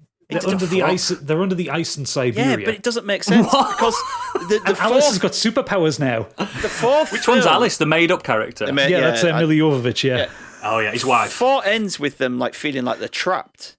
yeah, because they're on a boat. Yeah, and then the fifth one opens up, and she's under this underground. It's like, okay, why the fuck? Why we're here? And it's just okay. We just decided to. She's here now. All right. Please tell me that the final chapter is the last film, though. No, Yeah. because they left it open for a sequel. However, Because there is No, it's they gone are, in it. Well, no, yeah, but the end of the film is at the end of the film. You would expect them to do like finally destroy Umbrella, finally destroy the virus, let's No, but rebuild yeah. society, and like Mila Jovovich, like, there's the post ending scene kind of voiceover thing comes on. My journey never ends. I carry on to this day. I'm like, no, don't do another one. it's only just begun. But as that film was still in the have a cinemas, son. it was announced that they were rebooting Resident Evil, and the first film in a new saga comes out this year. Oh, they did that. They did that with Friday the Netflix, 13th, innit? though. One of the Friday the 13th got the final chapter. Not Netflix. Shit! Yeah, I there's a had it. Netflix show, isn't there? Yeah, There is a it Netflix show, yeah, but that's not what I'm talking about. They're rebooting the film. Oh my god. Yeah, but they announced that they were rebooting the series while the last series was still in the cinema. The thing is, though, Resident Evil has some good films because there is the animated films, which Yes, are I've seen brilliant. some of them. Yeah, I've Seen some of them. They- Seen the one in the airport. I've seen. Well, there's three of them. There's Damnation, something else, and It's all something Leon, else. isn't it? Degeneration. Degeneration, Yeah, that's sorry, it. That's it. Yeah. And the last one, it begins with an E. I can't remember what it's called. But they're hilarious because they take the over the top nature of the games and the very campy Umbrella's evil. Look at these giant monsters. Let's have a big action fight scene kind of thing. Watch the third one. The third one is fucking hilarious because there is an extended scene near the end of the film of Chris Redfield doing the Matrix Equilibrium style gun fu thing in a corridor with 100 soldiers. It's You do that in the game. He never reloads. He never drops his gun. He never changes weapon. He just constant pistol rounds going out Unlimited in all ammo. directions. It's fucking brilliant. Entered a And- cheat code. Yeah. It's basically like they made Resident Evil 6 a film. It's that stupid, but it's wonderful. And the thing is, these animated films do so much better. Like as Sue was saying before about Street Fighter, like the animated films have a much better shake of it because they're generally made by the people who made the game. Like the Resident Evil animated films, they're made by a division of Capcom. They're not made by whoever the fuck Screen Gems is. Screen Gems is a um, very famous publisher of films, aren't they? Screen Gems is a big one. I think that's the same with the Tekken. No, sorry, Impact animated one as Pictures. well. That's Impact Pictures is Paul W.S. Anderson's thing. But yeah, Paul, kind of dragging back to the subject away from Resident Evil, but Paul W.S. Anderson did all these films, and he made a lot of very bad video game films, to the point where Monster Hunter, his latest one, which has only just recently come out, that cost him $60 million to make, and so far has taken $22.1 million. Who's in and it? got it, Mila Jovovich. Oh, surprise. Yeah, a lot of cheap actors, and then Ron Perlman. Tony, Ron Perlman will isn't do anything. Tony Jaa in it from... Tony Home Jaa. Oh, Tony Jaa's in it as well, yeah. Oh, so he's the stunt coordinator then as well, isn't he? Probably, Two roles. Yeah. Well, that one was funny. Did you see the controversy around it? No. Apart from it being shit. Yes. So there, it came out in China first because The tent up. the thing is with the same with the Resident Evil films. The reason they kept getting made is because they do big numbers in China. Yes. And Monster Hunter got released there first, and there was a Chinese slur in the English dialogue that they didn't bother to remove, and they just put some different subtitles over the top. no. But the English voice remained. It was someone doing a rhyme, and I don't want to kind of repeat what it Don't was. say but it. it was I'm not going to repeat what it was. But it was basically like a old style racist children's rhyme kind of thing. Yeah. And yeah, they kept the audio of the character saying Oh, that. fucking idiot. Why is that even in the film to start with? Yeah. Exactly. Yeah. I don't quote me on this one, but I think it might have actually been one of the Chinese cast that said it as well. No. Like, in the dialogue. Oh. No, I don't think it is. But yeah. I'm not gonna watch that film because I really like Monster Hunter. and I No, don't- it is. It doesn't have a good story as a game. It's not a story game. It was a Jin Oh Yong's character says it. Oh dear. It got banned in. I think I don't know if it actually got banned in China. No, yeah, it was removed from circulation. Chinese authorities censored references Rather to it than online. editing it. Wow. Yeah. But the thing is that I don't understand how no one caught that in the edit. Yeah. Yeah. Like, why would you put that in the film to start with, but also two, why would you keep that in the edit? Even if you wanted to keep it in the edit for Western audiences, why would you put it in the edit in China? So And in fact, going back to what Oodles says, it's not really a sort of game that you'd think about. You'd think, I want to see that as a movie. Do you know what I mean? it's not even set on Earth, Monster Hunter. It's just such a weird choice. of Yeah, well, IP. the film, I think the film does like dimension hopping stuff. It's Oh, like for fuck's because sake. Mila Jovovich's character is a From Brooklyn. Brighton. she's Captain Natalie Artemis, a U.S. Army Ranger and member of United Nations military For team. fuck's Of course sake. she is. So the Stargated it. Yeah, basically, yeah. I think almost entirely that's what they've done. Ron Perlman as the Admiral, the chieftain of a group of hunters, which says that's probably going to be slightly problematic in my eyes. Yeah. But yeah, it's like, again, Monster Hunter, like for our audience who haven't played it, Monster Hunter is a game where you literally, it's a very Japanese game made by Capcom. You go and you hunt It's a hunting monsters. game. Yeah, like it's a grindy, repeatable game with Yeah. the most minimal, you take that game and you show it through the window. Story is outside playing in the garden, and you take Monster Yeah. Hunter and you take it to the window and go, that is story. You come back here now and put it back on the desk. That's how much story is in the game. How many video game films are there like that with no story? I'm just looking at my list I've made. So what's come out? Rampage.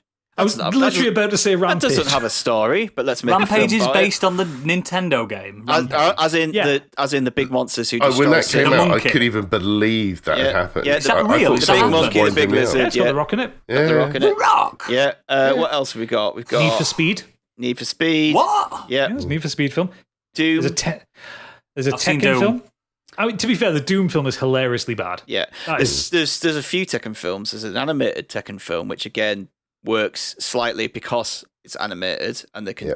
play around with it. Although for some reason it has dinosaurs like attack. I know there's a dinosaur in Tekken, but it doesn't. Yeah, gone. It's not really in No, Tekken. no, there isn't. There's a boxing raptor, isn't there, in Tekken? Kangaroo. There is, yeah. But yeah, he for some reason they just have these raptors that guard the base. What? And then the Tekken actual live action is just terrible. It's like some kind of Oh yeah, it's dreadful. it's like some kind of cage like fighting tournament or something. So, Well, and then should- DOA, Mario Brothers, none of these actually have storylines. Why are we bothering making films about them? Money. Yeah. Well, yeah, So, yeah, chance out it's probably something where the studios have managed to get they've like bought a load of licenses from somebody, from a publisher, and it's just like, hey, let's do something with this. So, before we move on to the last bit, before we get onto the Inquisition, would you like to hazard a guess at some of the scores of the 5 worst films, as listed on the list of films based on video games on Wikipedia? Let's do it. So, the 5th worst film, 2, 3, 4, 5. Yep, the 5th worst film, Silent Hill Revelation. So that's the sequel to Silent Hill. Want to hazard a guess at the Rotten Tomatoes score on that one? The 5th worst out of the 5th lot. worst. 6%. No. 8%. 10. Oodles gets it. 10. Yeah. That one still somehow took $52 million. No idea how. People love a Stole shit it. horror. Well, true. To be fair, I love a shit horror. Yeah. Right, this one, I had no idea this existed, and no idea someone would want to make a film out of this game. In the Name of the King, a dungeon siege tale. Uwe Ball. Really? It's got Jason Statham in it. That's a real film. Yeah. It is. It's Uwe Boll, and it's got Jason Statham in Dungeon Siege is in the it. And Ron computer Perlman. RPG. We're seeing a pattern here. How did he end up in that? I don't know how Jason Statham has ended up in this film. That's bizarre. Is it a real film, this? It's Yeah. a real film. Do you want to hazard a guess? 13%. No, because it's No, it's down. worse than the last one. Got to go I'm sticking down. with 8%. Oh, it's going down. Oh, Right. yeah, Okay. he said 8, so I'm going to go 7.5. 9. 4% on Rotten Tomatoes. Fucking hell. So we're getting, They dropped from Silent Hill. we're getting below 4% already. Yeah. Wow. Next up is another Uwe Boll. It's House of the Dead. 2%. 1. 3%. It's not even worth 3%. Mortal Kombat Annihilation. 2. Yeah. 100%. Love No, that film. that's- Bottom 2. one's got to be Alone in the Dark. It is. It's Alone in the of Dark. course Yeah. it is. They made an Alone in the Dark film. They did. Yep. Starring It's another Reed. Uwe Boll. That's Starring Christian who? Slater, isn't it? Tara Reid and Christian Slater. Christian Slater? And Stephen Dorff. Oh, wow. What? Double whammy there. What? Why do I not know about these films? Probably because they were shit. Oh, I mean, so the thing bad. is, the Alone in the Dark film has nothing to do with Alone in the Dark, which barely has anything to do with itself. Like each of the Alone Is in it the Dark. Edward Carnby? No, it is actually, yeah. That's played by Is Edward it? Carnby. Christian Slater is a supernatural detective who specializes in the occult and other paranormal That's based on the subjects. game, then. Yeah. Can I ask a question before we move on? Just a quick one. It's a quick Yeah. round robin one. Out of the video game ones that you've seen, what's disappointed you the most? One that you thought, oh, I'd really like to see a film from this video game, and then you watched it and it just disappointed. Not just because it was so crap, but just something about it just disappointed you the most. Yeah, So I've got one. for me, it would be Dead Space Aftermath, which was an anime taken from Dead Space. Yeah, I've Like seen it. most of the time when I see a video game film, I expect it to be not very good. I go in with low expectations, but I love Dead Space and I love the world around it, and I love the. There was the first Dead Space film, which I can't remember the name of, but that was actually really good. That anime was good. The third one, it was bridging the gap between the first Dead Space game and Dead Space 2. And they tried to do an animatrix with it where they had like 4 different directors in with different animating styles. And one of them looked like it was CGI made pre-Toy Story. It was really bad. Yeah. And then, but the character designs changed so much. So in one you had, if you remember the character from the game Strauss, Nolan Strauss. He was this kind of nerdy scientisty type. And most of the animation styles kind of kept that with him. And there was one where he's like jacked, like he's from like he's Jin from Tekken. Is it Jin from Tekken? Yeah, it's Jim. Yeah, he had like the black hair and the huge muscles and all that. I was like, who's this character? And he opened his gob and it's the scientist. I'm like, what the fuck? what are you doing? Do you not have a common design for the character? Did you not get the email? Because the other 3 directors got it. They all look about the same. Why is he jacked? The comics are good for Dead Space. by the way. Dead Space comics up. But yeah, that one let me down because for all the story was all right when it was so distractingly made because the jumps between animation houses was so vast and it was just like it was unwatchable.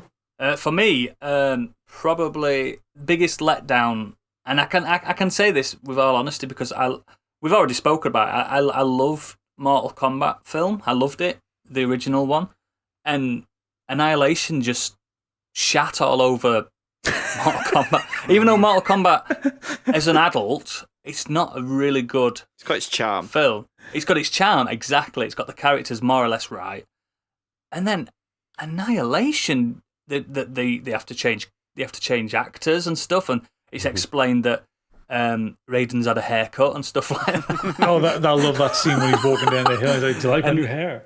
Yeah, Fucking and James then Remar. they go in like Atlas balls from Gladiators and stuff like that to go to a different dimension, and it just changes everything about it. Like we all know in the original Mortal Kombat, the Goro model was claymation type thing, like, but it was still right for the character. He was grand, and they had Kano's Australian like he was in the games and stuff like that. Like they had the history, but then in the second one, Annihilation, they just brought like secret bonus characters that don't really exist and stuff. And they had like fucking Motaro, which was like a side boss for Mortal Kombat 2 that had no reason and no lore in the actual universe, and he's never been. Didn't they bring in Ermac, who's just a reskin of Smoke, who's a reskin of everyone. Reptile? Yeah, they brought everyone in it. It's so fucking bad, and the acting's bad, and you can tell that they've got less money to make the film and stuff like that. It's just bad. Don't get me wrong, Mortal Kombat is not that good, but it had a bit of heart to it, and we all know who directed it because you've just told us. But I don't know. It might have been because when the original film came out, we only had the trilogy to base it on, and then by the time Annihilation came out, we had Mortal Kombat 4, we had 3D Mortal Kombats. You know what I mean? It was a different time, but fucking hell, so shit. What about yourself, Biggie? Anything that you would disappoint? Street Fighter the movie can go Yeah, there you Hadouken go. itself, man. If it's still on Prime, go and watch it. Trust me, you'll suddenly realise how bad it really is. Yeah, What's your one, Steve? just quickly It's for not me, a good film. mine was the 2007 film starring Timothy Oliphant, Hitman. I didn't know that was a film. Yeah. There's 2 of them. There's Hitman Agent 47, isn't Yeah, there? Agent Fucking hell. 47's. I think it's just they tried to reboot it with a non-actor or something. But Hitman was like it was bang in the middle of the phase where I was into Hitman. I played the original Hitman. Blood Money is one of my favourite games. Like, I really love Blood Money. So good. And this came out a year after Blood Money. I was like, oh, well up for a Hitman film. And they just turned it into a generic action film where he talks loads and he quips. And you're like, this is not, this isn't Agent 47. This isn't Hitman. Like, what is this? This is not. Timothy Olyphant is like well known to be very charismatic. Yeah, as an actor. It's more comedy than like, and he's a front man, isn't it? He's not a stoic assassin with a barcode on the back of his head. I remember seeing the trailer and like seeing like a building explode and like action scenes and all that. I'm just thinking, did I play the same Hitman game? Because they didn't get Silent Assassin ranked, did they? Yeah, no.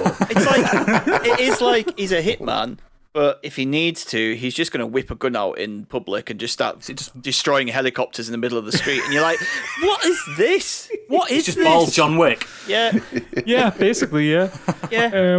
It was just so disappointing. It's like you could have made a really cool, like, never mind. Hitman film. I was thinking the Jean-Claude Van Damme movie, Bloodsport, is a better Street Fighter movie than the Street Fighter movie. You are so mad about he Street appeared Fighter. in. Watch the animated one, mate. Watch the 90s manga one. I've seen it. It's Kickboxer's even better as well. And Kickboxer too. Kill my brother. So after this extended moan about video game films for a while, I thought it would be, because we couldn't really round robin it, although we've been able to talk for quite a long time on it. I thought it would be nice of us to pitch our idea for the perfect video game film adaptation. So we've all brought a pitch with us. All I asked for was, what's the game, who's going to be starring in it, who's directing it, and maybe a little bit of a story pitch if you want. So we're going to start with Stig for this one. Stig, pitch us your movie. I have brought the perfect game. A game that you could make this into a film and it would be amazing because of who is involved. Now picture this. A Legend of Zelda film. Directed by Hayao Miyazaki and animated by Studio Ghibli. Yeah. Oh, God, sorry, I need a moment. I'm going to have to take 3 to 5 working days to recover from this idea. Yeah, I'm into it, Stig. You've had 2 weeks practice, mate. Honestly, I was sat there thinking I could just pick all these, like, you could do exactly, that's the point. You could do a Gears of War film and it might be it'd probably be shit, but you could put Batista. He basically wants to play Marcus Phoenix. He's in the game, but he wants to play him in a film. You could do that, but with those, you're going to end up with an average to best film. Just imagine those people being involved. The animation would be beautiful, the direction would be, and it doesn't matter about the story. Make one up. Use one that they've take one from the games. As long as Ganon's at the end. Zelda's had the same story since the first one. Yeah, like it's just riffs on a theme.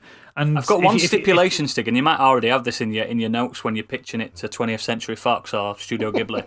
I think Link should be mute in it. He shouldn't talk at all. I don't think you could get away with that, unfortunately. Of course you could. You'd have to have the fairy. No, I think that Studio Ghibli can handle something with such good, fine, beautiful detail that they could find the right actors and the right script for Link to. Okay. So would you have them do it in their new animation style? No, God, no. I'm talking like this needs to look like hand drawn. This is looking like Spirited Away, Howl's Moving Castle, those kind of films. The Legend of Zelda. Like I said, story doesn't matter. Legends of Zelda's always kind of been, similar. Like I said, similar story, but there's been different things, isn't there? Yeah, Majora's Mask for one. Yeah, just do whatever. I mean, I'm not even a massive Zelda fan. But I have played 2 Zelda games in my life, completed one, and that was a remake. That was the recent Link's Awakening remake, and I've played several hours of Breath of the Wild. You need to change that, mate, and start. Yeah, you need to get that one finished. Just can't be bothered. Just have it on tonight while you're waiting for your Royal Rumble. I can't say who I'd have as the cast because something like this, I just watch it in Japanese anyway, and I don't really know any famous Japanese. If you did have to do English actors, because there would be, I'd just stick people I like in there who would, if you're going to do Link, someone at a young age, Zac Efron. No, it'd be Like probably Tom Holland or something. Timothy Chalamet would probably Oh, Chalamet, thing. yeah. I'd stick Daisy, Saoirse yeah. Ronan as Zelda because I love her. I think she's brilliant in everything. So Yeah, stick yeah, her it's in true. as. And there was the bad guy Ganondorf. Is that his name? Yeah. Can't Oh, remember. Yeah. Ganondorf, yeah. Yeah, whatever. Sir Ben Kingsley. Yeah, just some old English Sir Ian McKellen. thespian. That'll do. Yeah. It's got to be a Sir, hasn't it? It Yeah. has to be. Yeah. So yeah, All right. my pitch is Studio Ghibli, Hayao Miyazaki comes out of retirement for one last film, and it's The Legend of Zelda. Take my money now. Yeah, if you just go down the corridor, go see Jeebus, he'll cut you a check for $100 million. You get that made. Absolutely. Biggie, what have you brought with you? Well, I had to kind of go with thanks to our top tweeter, Oodles, who tweeted out a tweet that went twatting mental about He's done my head in this week. about the 6 games on everyone's list. And it was beautifully done. Look, we got lots of responses, and that was great fun. 2,000 responses. I picked 2 games from my list, and they're not into too much detail, so don't worry about it. But I went with the main one, which is Mass Effect. I love Mass Effect. Yes. Oh, yeah. And I think, unfortunately, giving it some thought, I think it would actually make as good a TV series as it would a movie. Yep. But if you were able to do a trilogy of movies, perhaps, then I think if you nail Shepard, I think it's really important who plays him. I mean, that's one of the functions of the game.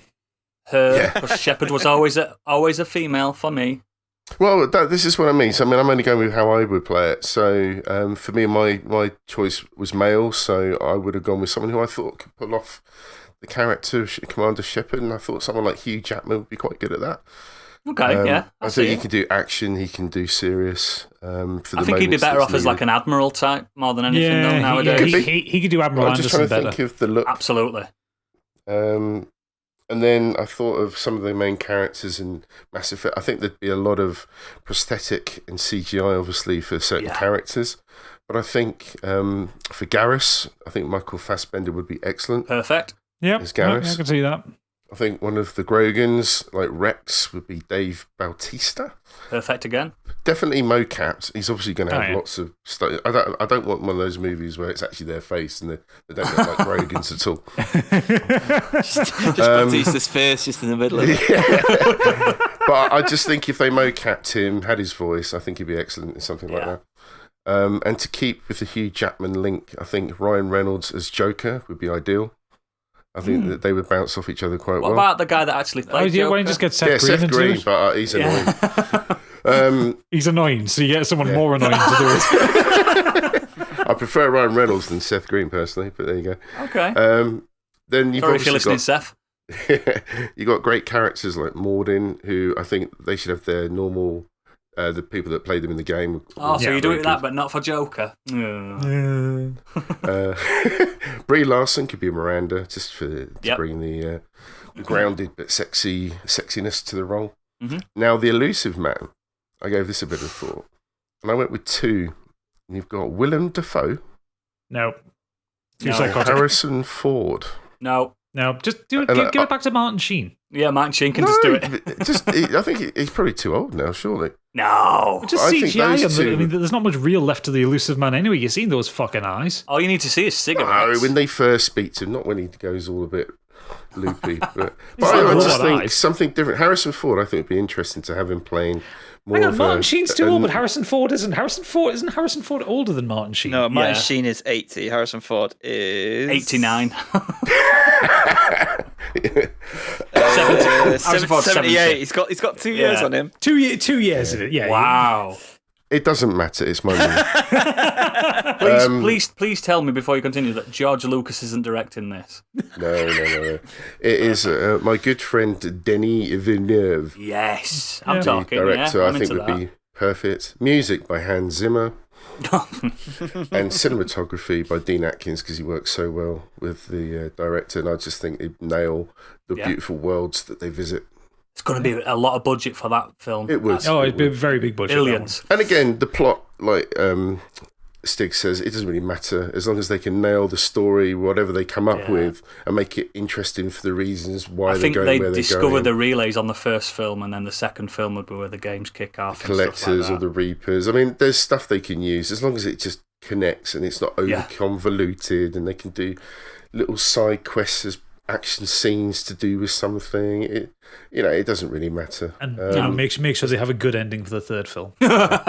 Yeah, yes, and that's why I think it would work as a TV series as well, because then it'd be drawn out. You could actually make all the other characters interesting as well if you haven't got time for the movies. And then the other one I wanted to throw in there, just because I love it, is The Division. Now they're actually making a movie of this.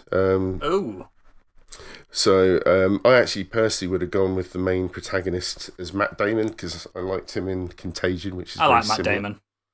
And I think he could pull that off. But anyone that's played the game Division's got some background characters that you meet as you start reopening parts of New York. I mean, to be fair, given what the Division's about, we'll maybe have to shelve this one for like a decade or so. Yeah, once we get past it could be, because it is too close to present time. But I love the game. Jake Gyllenhaal going to be in that? He is. Yeah. They've already got. And he's not a bad choice. But he looks good in a beanie, and they all wear beanies on The Division. Yeah. I just thought about who could do your, obviously the Andromeda reboot for Mass Effect. Give it to one Paul W.S. Anderson. Yeah, I mean, I did like it. Starring Mila Jovovich as everybody. Ryder. It's Ryder, isn't it? Ryder, yeah. In Andromeda. Oh, dear Lord. Okay, so Oodles, pitch us your film. Mine's gone a little outside the box, and I want you to bear with me on this one, guys. Directed by Sir Christopher Nolan. Oh. So, get ready. Starring Christian Bale as the L block, Jonah Hill as the Q block, Matthew McConaughey as the straight line block, and Michael Caine as the narrator. I give you Tetris Requiem. Oh, I thought this was going to be a Pixar movie. No, it's full Tetris basically. So an alien species have come down and they are crushing us as blocks. And Christian Bale as the L block is the renegade block of the Tetraminos. And he decides Did you have a doobie before you did this? Constantly. And the L block decides to go away with what the Tetraminos have been doing and taking over people's planets. And he joins the human cause to fight the rest of the Tetraminos. And being an L block, it's quite difficult for him to get into certain situations and to certain places. Through doorways. Yeah, exactly. So just think of like how Christopher Nolan weaves his magic, and there's also going to be some existential crisis and a bit of philosophy in Tetris Requiem. So what do you think? Yeah, fuck it, we'll fund it. It's an Oscar winner. I much preferred your idea of Red Dead with Brad Pitt. Yeah, yes. Red Dead with Brad Pitt's good, and Parappa the Rapper as well. Parappa the Rapper. the voice casting was interesting for that one. Yeah, I had Michael Fassbender as Parappa. I still think Samuel L. Jackson would have been a better Parappa. Yeah, I don't. Just as long as he gets to say motherfucker every 5 lines. Yeah, he does. You gotta motherfucking believe. I don't think you're going to get that cast and director for a Tetris film. I think Tetris is one of the best-selling video games of all time, and everyone in the world, even non-gamers, know what Tetris is. We can get a bit of funding from the Russians because they love Tetris as well. So we've got a market already. I think Christopher Nolan he's got the chops to bring a bit of humanity to Tetraminos, because that's what they call the blocks. I've discovered that today. Yeah. Would it all fit together though? Well, hey, that's the disappear tagline. If it does. That's the tagline. Are we going to get some kind of cross-promotion thing with Holidays? Holidays might be in that. There is obviously going to be something to do with marathon modes and stuff like that. Yeah. It's really good, and we're going to get the music by Skrillex. Of course. He hasn't done anything in a while, Skrillex, and he needs the money. Some wob yeah, I think it suited perfectly. So, yeah, Tetris Requiem, get ready, 2022. Okay, well, to finish this off... They fit with the blocks as the year. Yes. Yeah, 2022. That's... I'll get a poster done. Don't you worry. To finish this off, I'll give you my pitch quickly. I'm going to bring to your attention Deus Ex, Mate. directed by Ryan Johnson. Okay. Because what did he do? he did Knives Star Out Wars. and The Last Jedi. Ah. Because this is going to be a slightly twisty-turny one. He did Looper as well, didn't he? He did, yeah. Mm, Love Looper.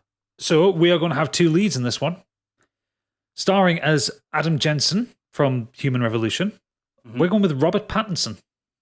Love him. Love him. And starring as JC Denton from the original Deus Ex. Oh, fuck. Oh, fuck. We're going Jake Gyllenhaal. From Nightcrawler. Yeah. And doing the music, And The Division. we're going to go with Harry Gregson Williams. Just mostly Metal Gear because I love the work he did on Metal Gear Solid. Yeah, that's great. So Yes. So this is a high concept film featuring two intertwining timelines. Wow. Adam Jensen's the head of security for Sarif Industries, has to live with becoming an augmented person after a terrorist attack against his employer leaves him disfigured. 30 years in the future, JC Denton is a UNATCO officer investigating a series of terrorist attacks across the United States that bear a striking similarity to the ones Adam Jensen was involved in 30 years previously. And the film jumps between the two timelines as they investigate the shockingly similar crimes. Denton's investigation has to continue alone, though, when Jensen's investigation suddenly stops and he runs out of material. And he then starts to follow the line into his disappearance. The film climaxes with JC Denton discovering the head of the conspiracy to use terrorist attacks to influence money markets and make a group of wealthy kingmakers obscene amounts of money. When he confronts him, they show him the aged, wizened Jensen that they've kept in a suspended animated state for 30 years after they kidnapped him. It's up to Denton to expose the conspiracy and save Adam Jensen. Can't you tell that you're an author? I was just thinking that it's not fair that you we got an author I was just like, just do whatever story. Don't matter. I still think Texas Requiem's better. I mean, to me, that sounds like the ultimate homage to films like Blade Runner, but also you can have the 1984 aspect of that kind of CCTV world and noir, but it's tech noir as well, isn't it? Oh, It is, yeah. I look forward to reading your book. Yeah. I want to see that bloody movie now. Well, the thing is, the reason why I picked Ryan Johnson for it is because Ryan Johnson, whatever you think of The Last Jedi, is one of the best looking Star Wars films, and he's got a very good eye for visual storytelling. Yeah. And I think letting him free in effectively two cyberpunk worlds, because you've got Adam Jensen's one's 30 years before JC Denton, so you get to set up stuff with Jensen, then evolve it into the JC Denton. You've got some good imagery, like with the Statue of Liberty and stuff, and you could really go to town with that. That's so good. Yeah, that's my pitch for this one. I will be taking your money as a producer, and I will take like 10% of all the box office. I'm glad that this episode is timestamped, so when someone copies our ideas, we can sue them. Because I'd watch all of these films. Yeah, I especially want to see this Tetris one. Mate, it's 3 hours long. It's a big one. Oh, it's an epic. I mean, that's the minimum you could spend to tell that story. Like, yeah, really, you could go for like 5-6 hours, easy. Oh, yeah, definitely. But speaking of things that have gone on for far too long, we're going to bring an end to the modern escapism section, and we're going to move over to the Inquisition, where Stig, our erstwhile reader of emails, is going to read some emails in his inimitable style that shall not be edited in the slightest whatsoever. No pressure. Don't draw attention to me cocking up. Yeah. Anyway, I shall always draw attention to you fucking up, Stig. But yes, what are the people been saying? Because we asked them to pitch their movies to us in the way that we've just done. So what did they say? First up, we have Nimrod Hicks. He says, "Hi guys, another banger of an episode for last week. Top stuff. Thank you. As for games as movies, I believe in the right hands, not Michael Bay, a Horizon Zero Dawn could be amazing. Seeing all the big robot animals roaming about like Jurassic Park would be wonderful. Also, in the same vein, a big bashy Titanfall movie would be lots of fun. Yes. But for me, anything based around a portal gun, but in the real world, would be my choice. Imagine a young Michael J. Fox running around with a portal gun as an offshoot to Back to the Future. Yes, please." I would think you could do a film involving Portal, much like the in the Spider-Verse style. Oh yeah, Like if you made an animated film with that kind of animation to it, I think that would work really well. Yeah, that'd be really good. That Titanfall. I love that game. Quickly, as a side note, I'm wondering if me and Biggie were separated at birth. I was born in the same year as him. I'm a keen golfer, bang into my hip hop, Hendrix, Otis Redding, and Motown, as well as a Liverpool fan. Keep up the good work. Do you think you're brothers? Got you here, bud. Although we might need a DNA test to find out who our father is. What if it's Uwe Boll? But yes, mate, it's very weird. But yeah, that's cool. Thanks, bro. Up next, got Smashes Clay. He said, games that would make good films. I do love big, dumb action movies, and there are two great games that would translate well into the genre. Vanquish and Metal Gear Rising Revengeance. Oh, yeah. Both are over-the-top, action crazy, and while I don't have any great idea for casting, I know exactly who would direct. Ryuhei Kitamura. Go for it. You could do it. Ryuhei Kitamura. Yeah. Perfect. Spot on. Would be perfect. Would be perfect to help these. Anyone not familiar with his work needs to see Versus. It's a brilliant zombie movie that spends its entire budget on guns, swords, and leather coats. There isn't even any sets. The whole thing is filmed in a forest. This just proves I need to just quickly proofread these before I go through to catch anything. I would definitely agree on the idea of a Vanquish and or a Metal Gear Rising Revenge. Somebody likes Platinum games. Yeah, basically just take Platinum's back catalogue. It's like all the way back to the Wonderful 101 and just like make films out of all of them. It's weird because Monster Hunter instead of going for that. I started maybe Rising Revengeance today. Yeah, the Platinum, any Platinum game would work really well as a stupid dumbass action film. Maybe not Astral Chain. Really? No, not really into Astral Chain. No. Oh, that's a downer. Sorry. Oh, that'd be right up your street, that. Big thought it would combat be. and RPGs. I know. Sorry, guys. Sorry, everybody. Sorry, Platinum. There goes our Platinum money. Kamiya's going to be very pissed off at you. He already is. Next up, at Terrestrial Extra on Twitter, he says Persona 5, although it shouldn't be called that, as where are the other four? But a ragtag group zipping between alternative realities, summoning personas to defeat evil. It would be trash, but glorious trash. I'm not up to date on Japanese acting news, so can't comment on the cast. Also, possibly Cyberpunk, but it would have to be released on VHS only for a year before it hits cinemas.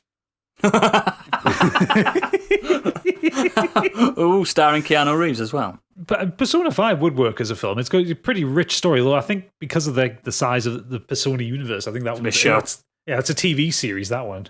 Well, it should be an absolute anime, like a big 50-episode series anime. Yeah. There's so many that would work as TV shows, isn't there? Just across the whole gaming spectrum, really. I kind of prefer TV lately, anyway. Yeah, got that. You can flesh things out. True. Yeah. Yep. Next up, at Rider_555, I'd love to see Denis Villeneuve take on Nier Automata with Ana de Armas, play 2B. He can do no wrong at the moment, and she is just bang tidy. Oh dear. Really you have to bring the tone down. Really should proofread these. Yeah. Just looking at a picture of Ana de Armas now, I don't really see her as 2B. No, neither do I. I'm not sure who would play her because she's got like half a blindfold on as well. So you've got to kind of Emma Stone. Maybe I don't know. There you go. That sound that you made there was quite ungentlemanly, there, Biggie. It wasn't meant. But I would like to say. I mean, Nier Automata again would work as a series or a film. Because it's a very visual film. A very visual game, rather, and I think it would translate really well onto the screen as if you had the right director to it. But again, it's that thing. I think it would work better as an animated film because of how the characters look and there's so much exposition as well in that. So it'd have to be a series, man. Yeah. At Kieran something chess, a gritty drama about pawns getting sacrificed by the big guys further up the board. Written by George Orwell. He says a gritty drama, but I don't know. Like I feel like trying to do some kind of raid/chess mashup where you've got to like work your way up through the pawns, through the rooks, and I think it'll be similar to Tetris Requiem. To be fair, yeah. I think there's things there that, but there's a lot of films based on chess. Do you know what I mean? There's a new TV show that Jeebus were watching about chess. So well, chess isn't really a video game, is it? There is video game. Also, the Queen's Gambit isn't about chess. Chess is framing it. Chess is Chess the the framing device movie. for the story. Chess the movie. Okay. I'd watch it. I mean, fuck it, I'd watch it. I mean, your thing was a Tetris film, so you know. Yeah, I'm into it. Ooh. It's because you're jealous. At Jill Chapman, Abe's Odyssey scared the crap out of me as a game. It would probably make a really gruesome horror. I think Doug Jones would do an excellent Abe. Oh, yeah. I love an Abe's Odyssey film. Abe's Odyssey would be really good. Oddworld in general should be films. It should be films. Well, Tell yeah, you- there's a lot to the world and like the way everything looks and the way everything feels and just the random socio-political Yeah.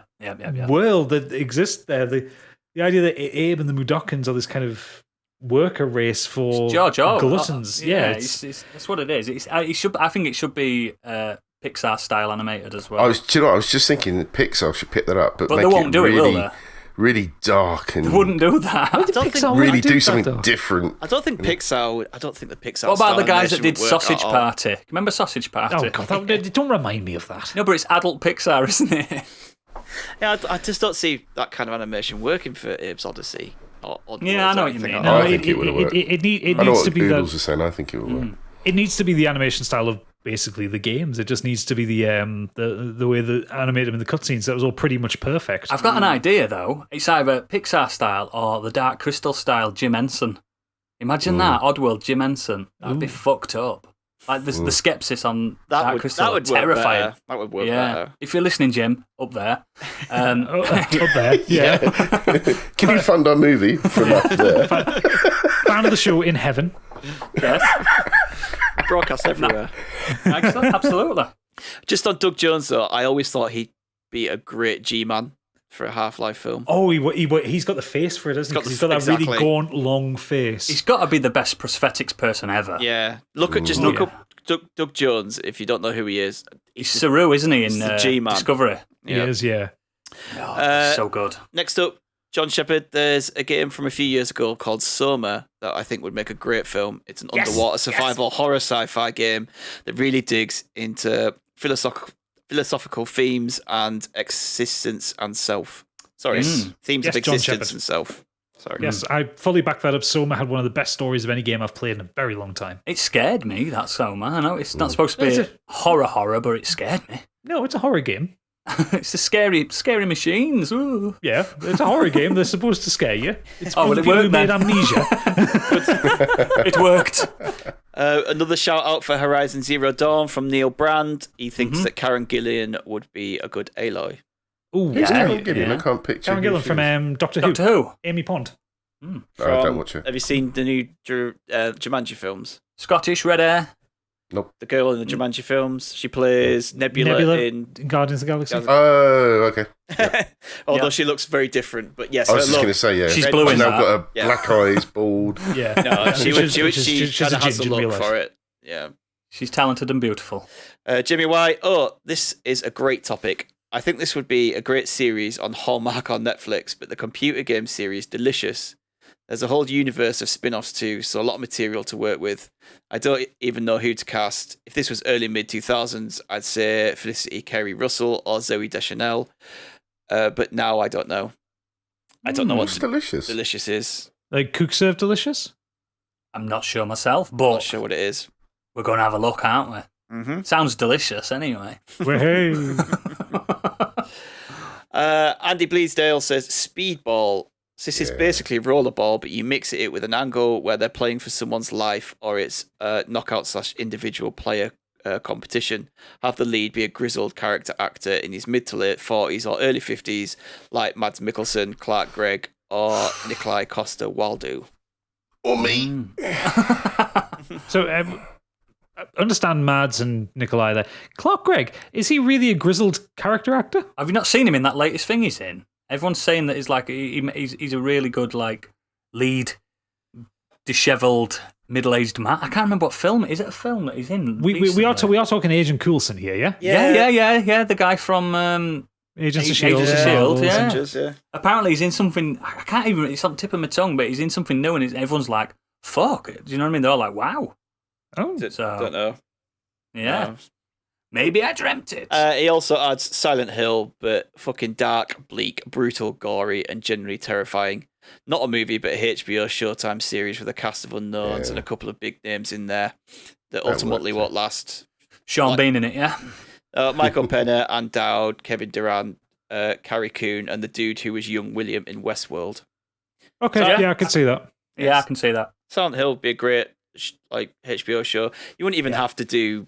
We're not talking like 2, 3, 4 series here. You could just do a 10-part. One off. Yeah, you could do Silent Hill much like they do American Horror Story, where it's different characters each time. Yeah. Or The Haunting of Hill House. Yes, yeah, Bly Manor, whatever it's called. Yeah, that one. Not so good. I've never seen any of them.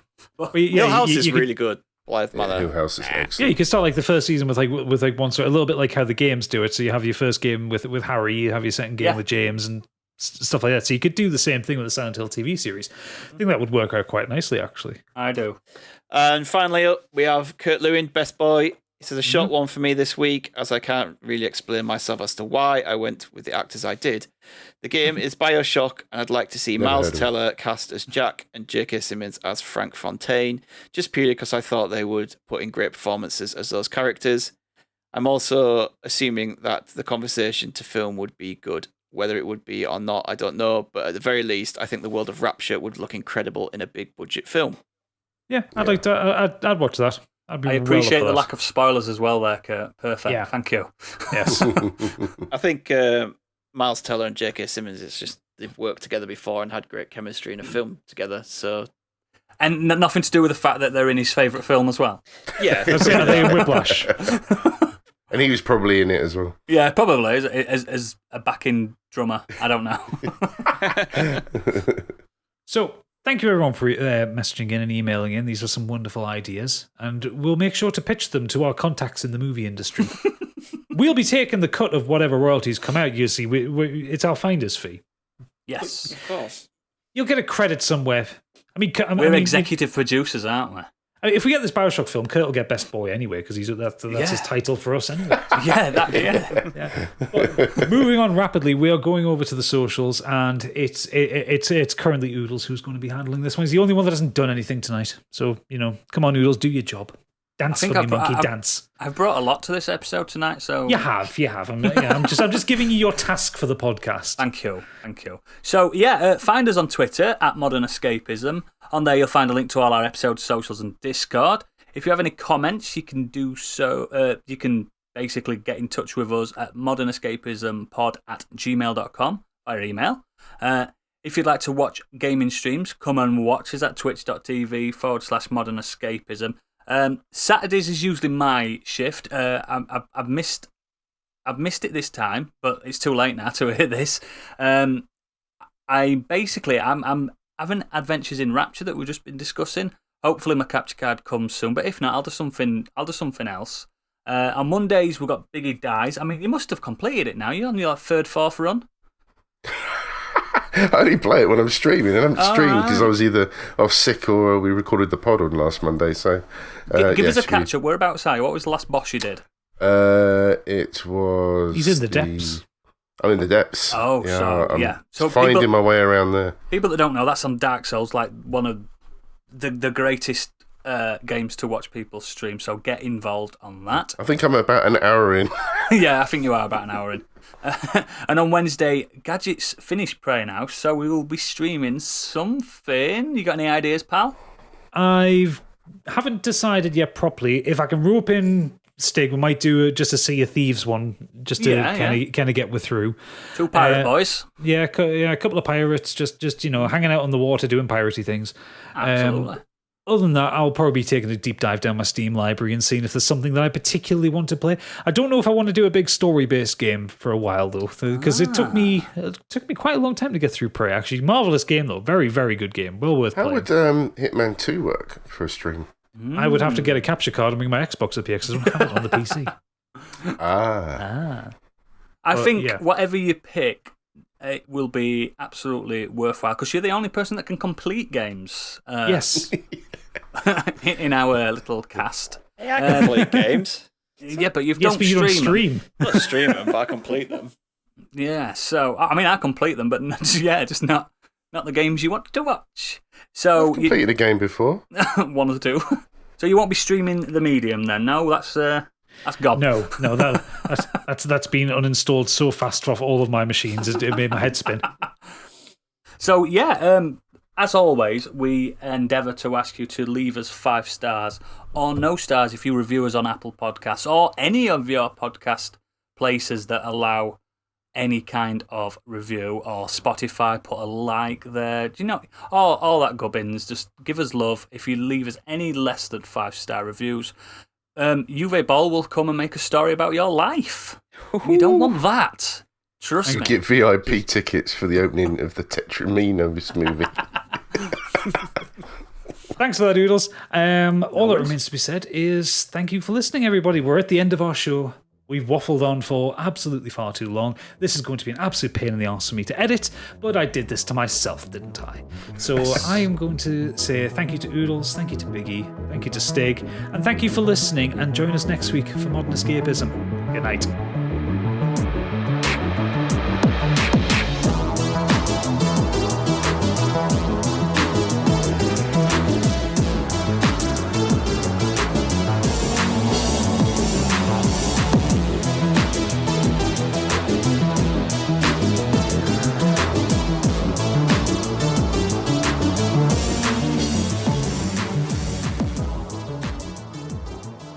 Bye. Bye. And there we go. He doesn't keep the buys in, so. It's not worth saying Why? that I cut Why the news. not? I only keep them in if it's Open funny. that door. Well, that's an Easter egg.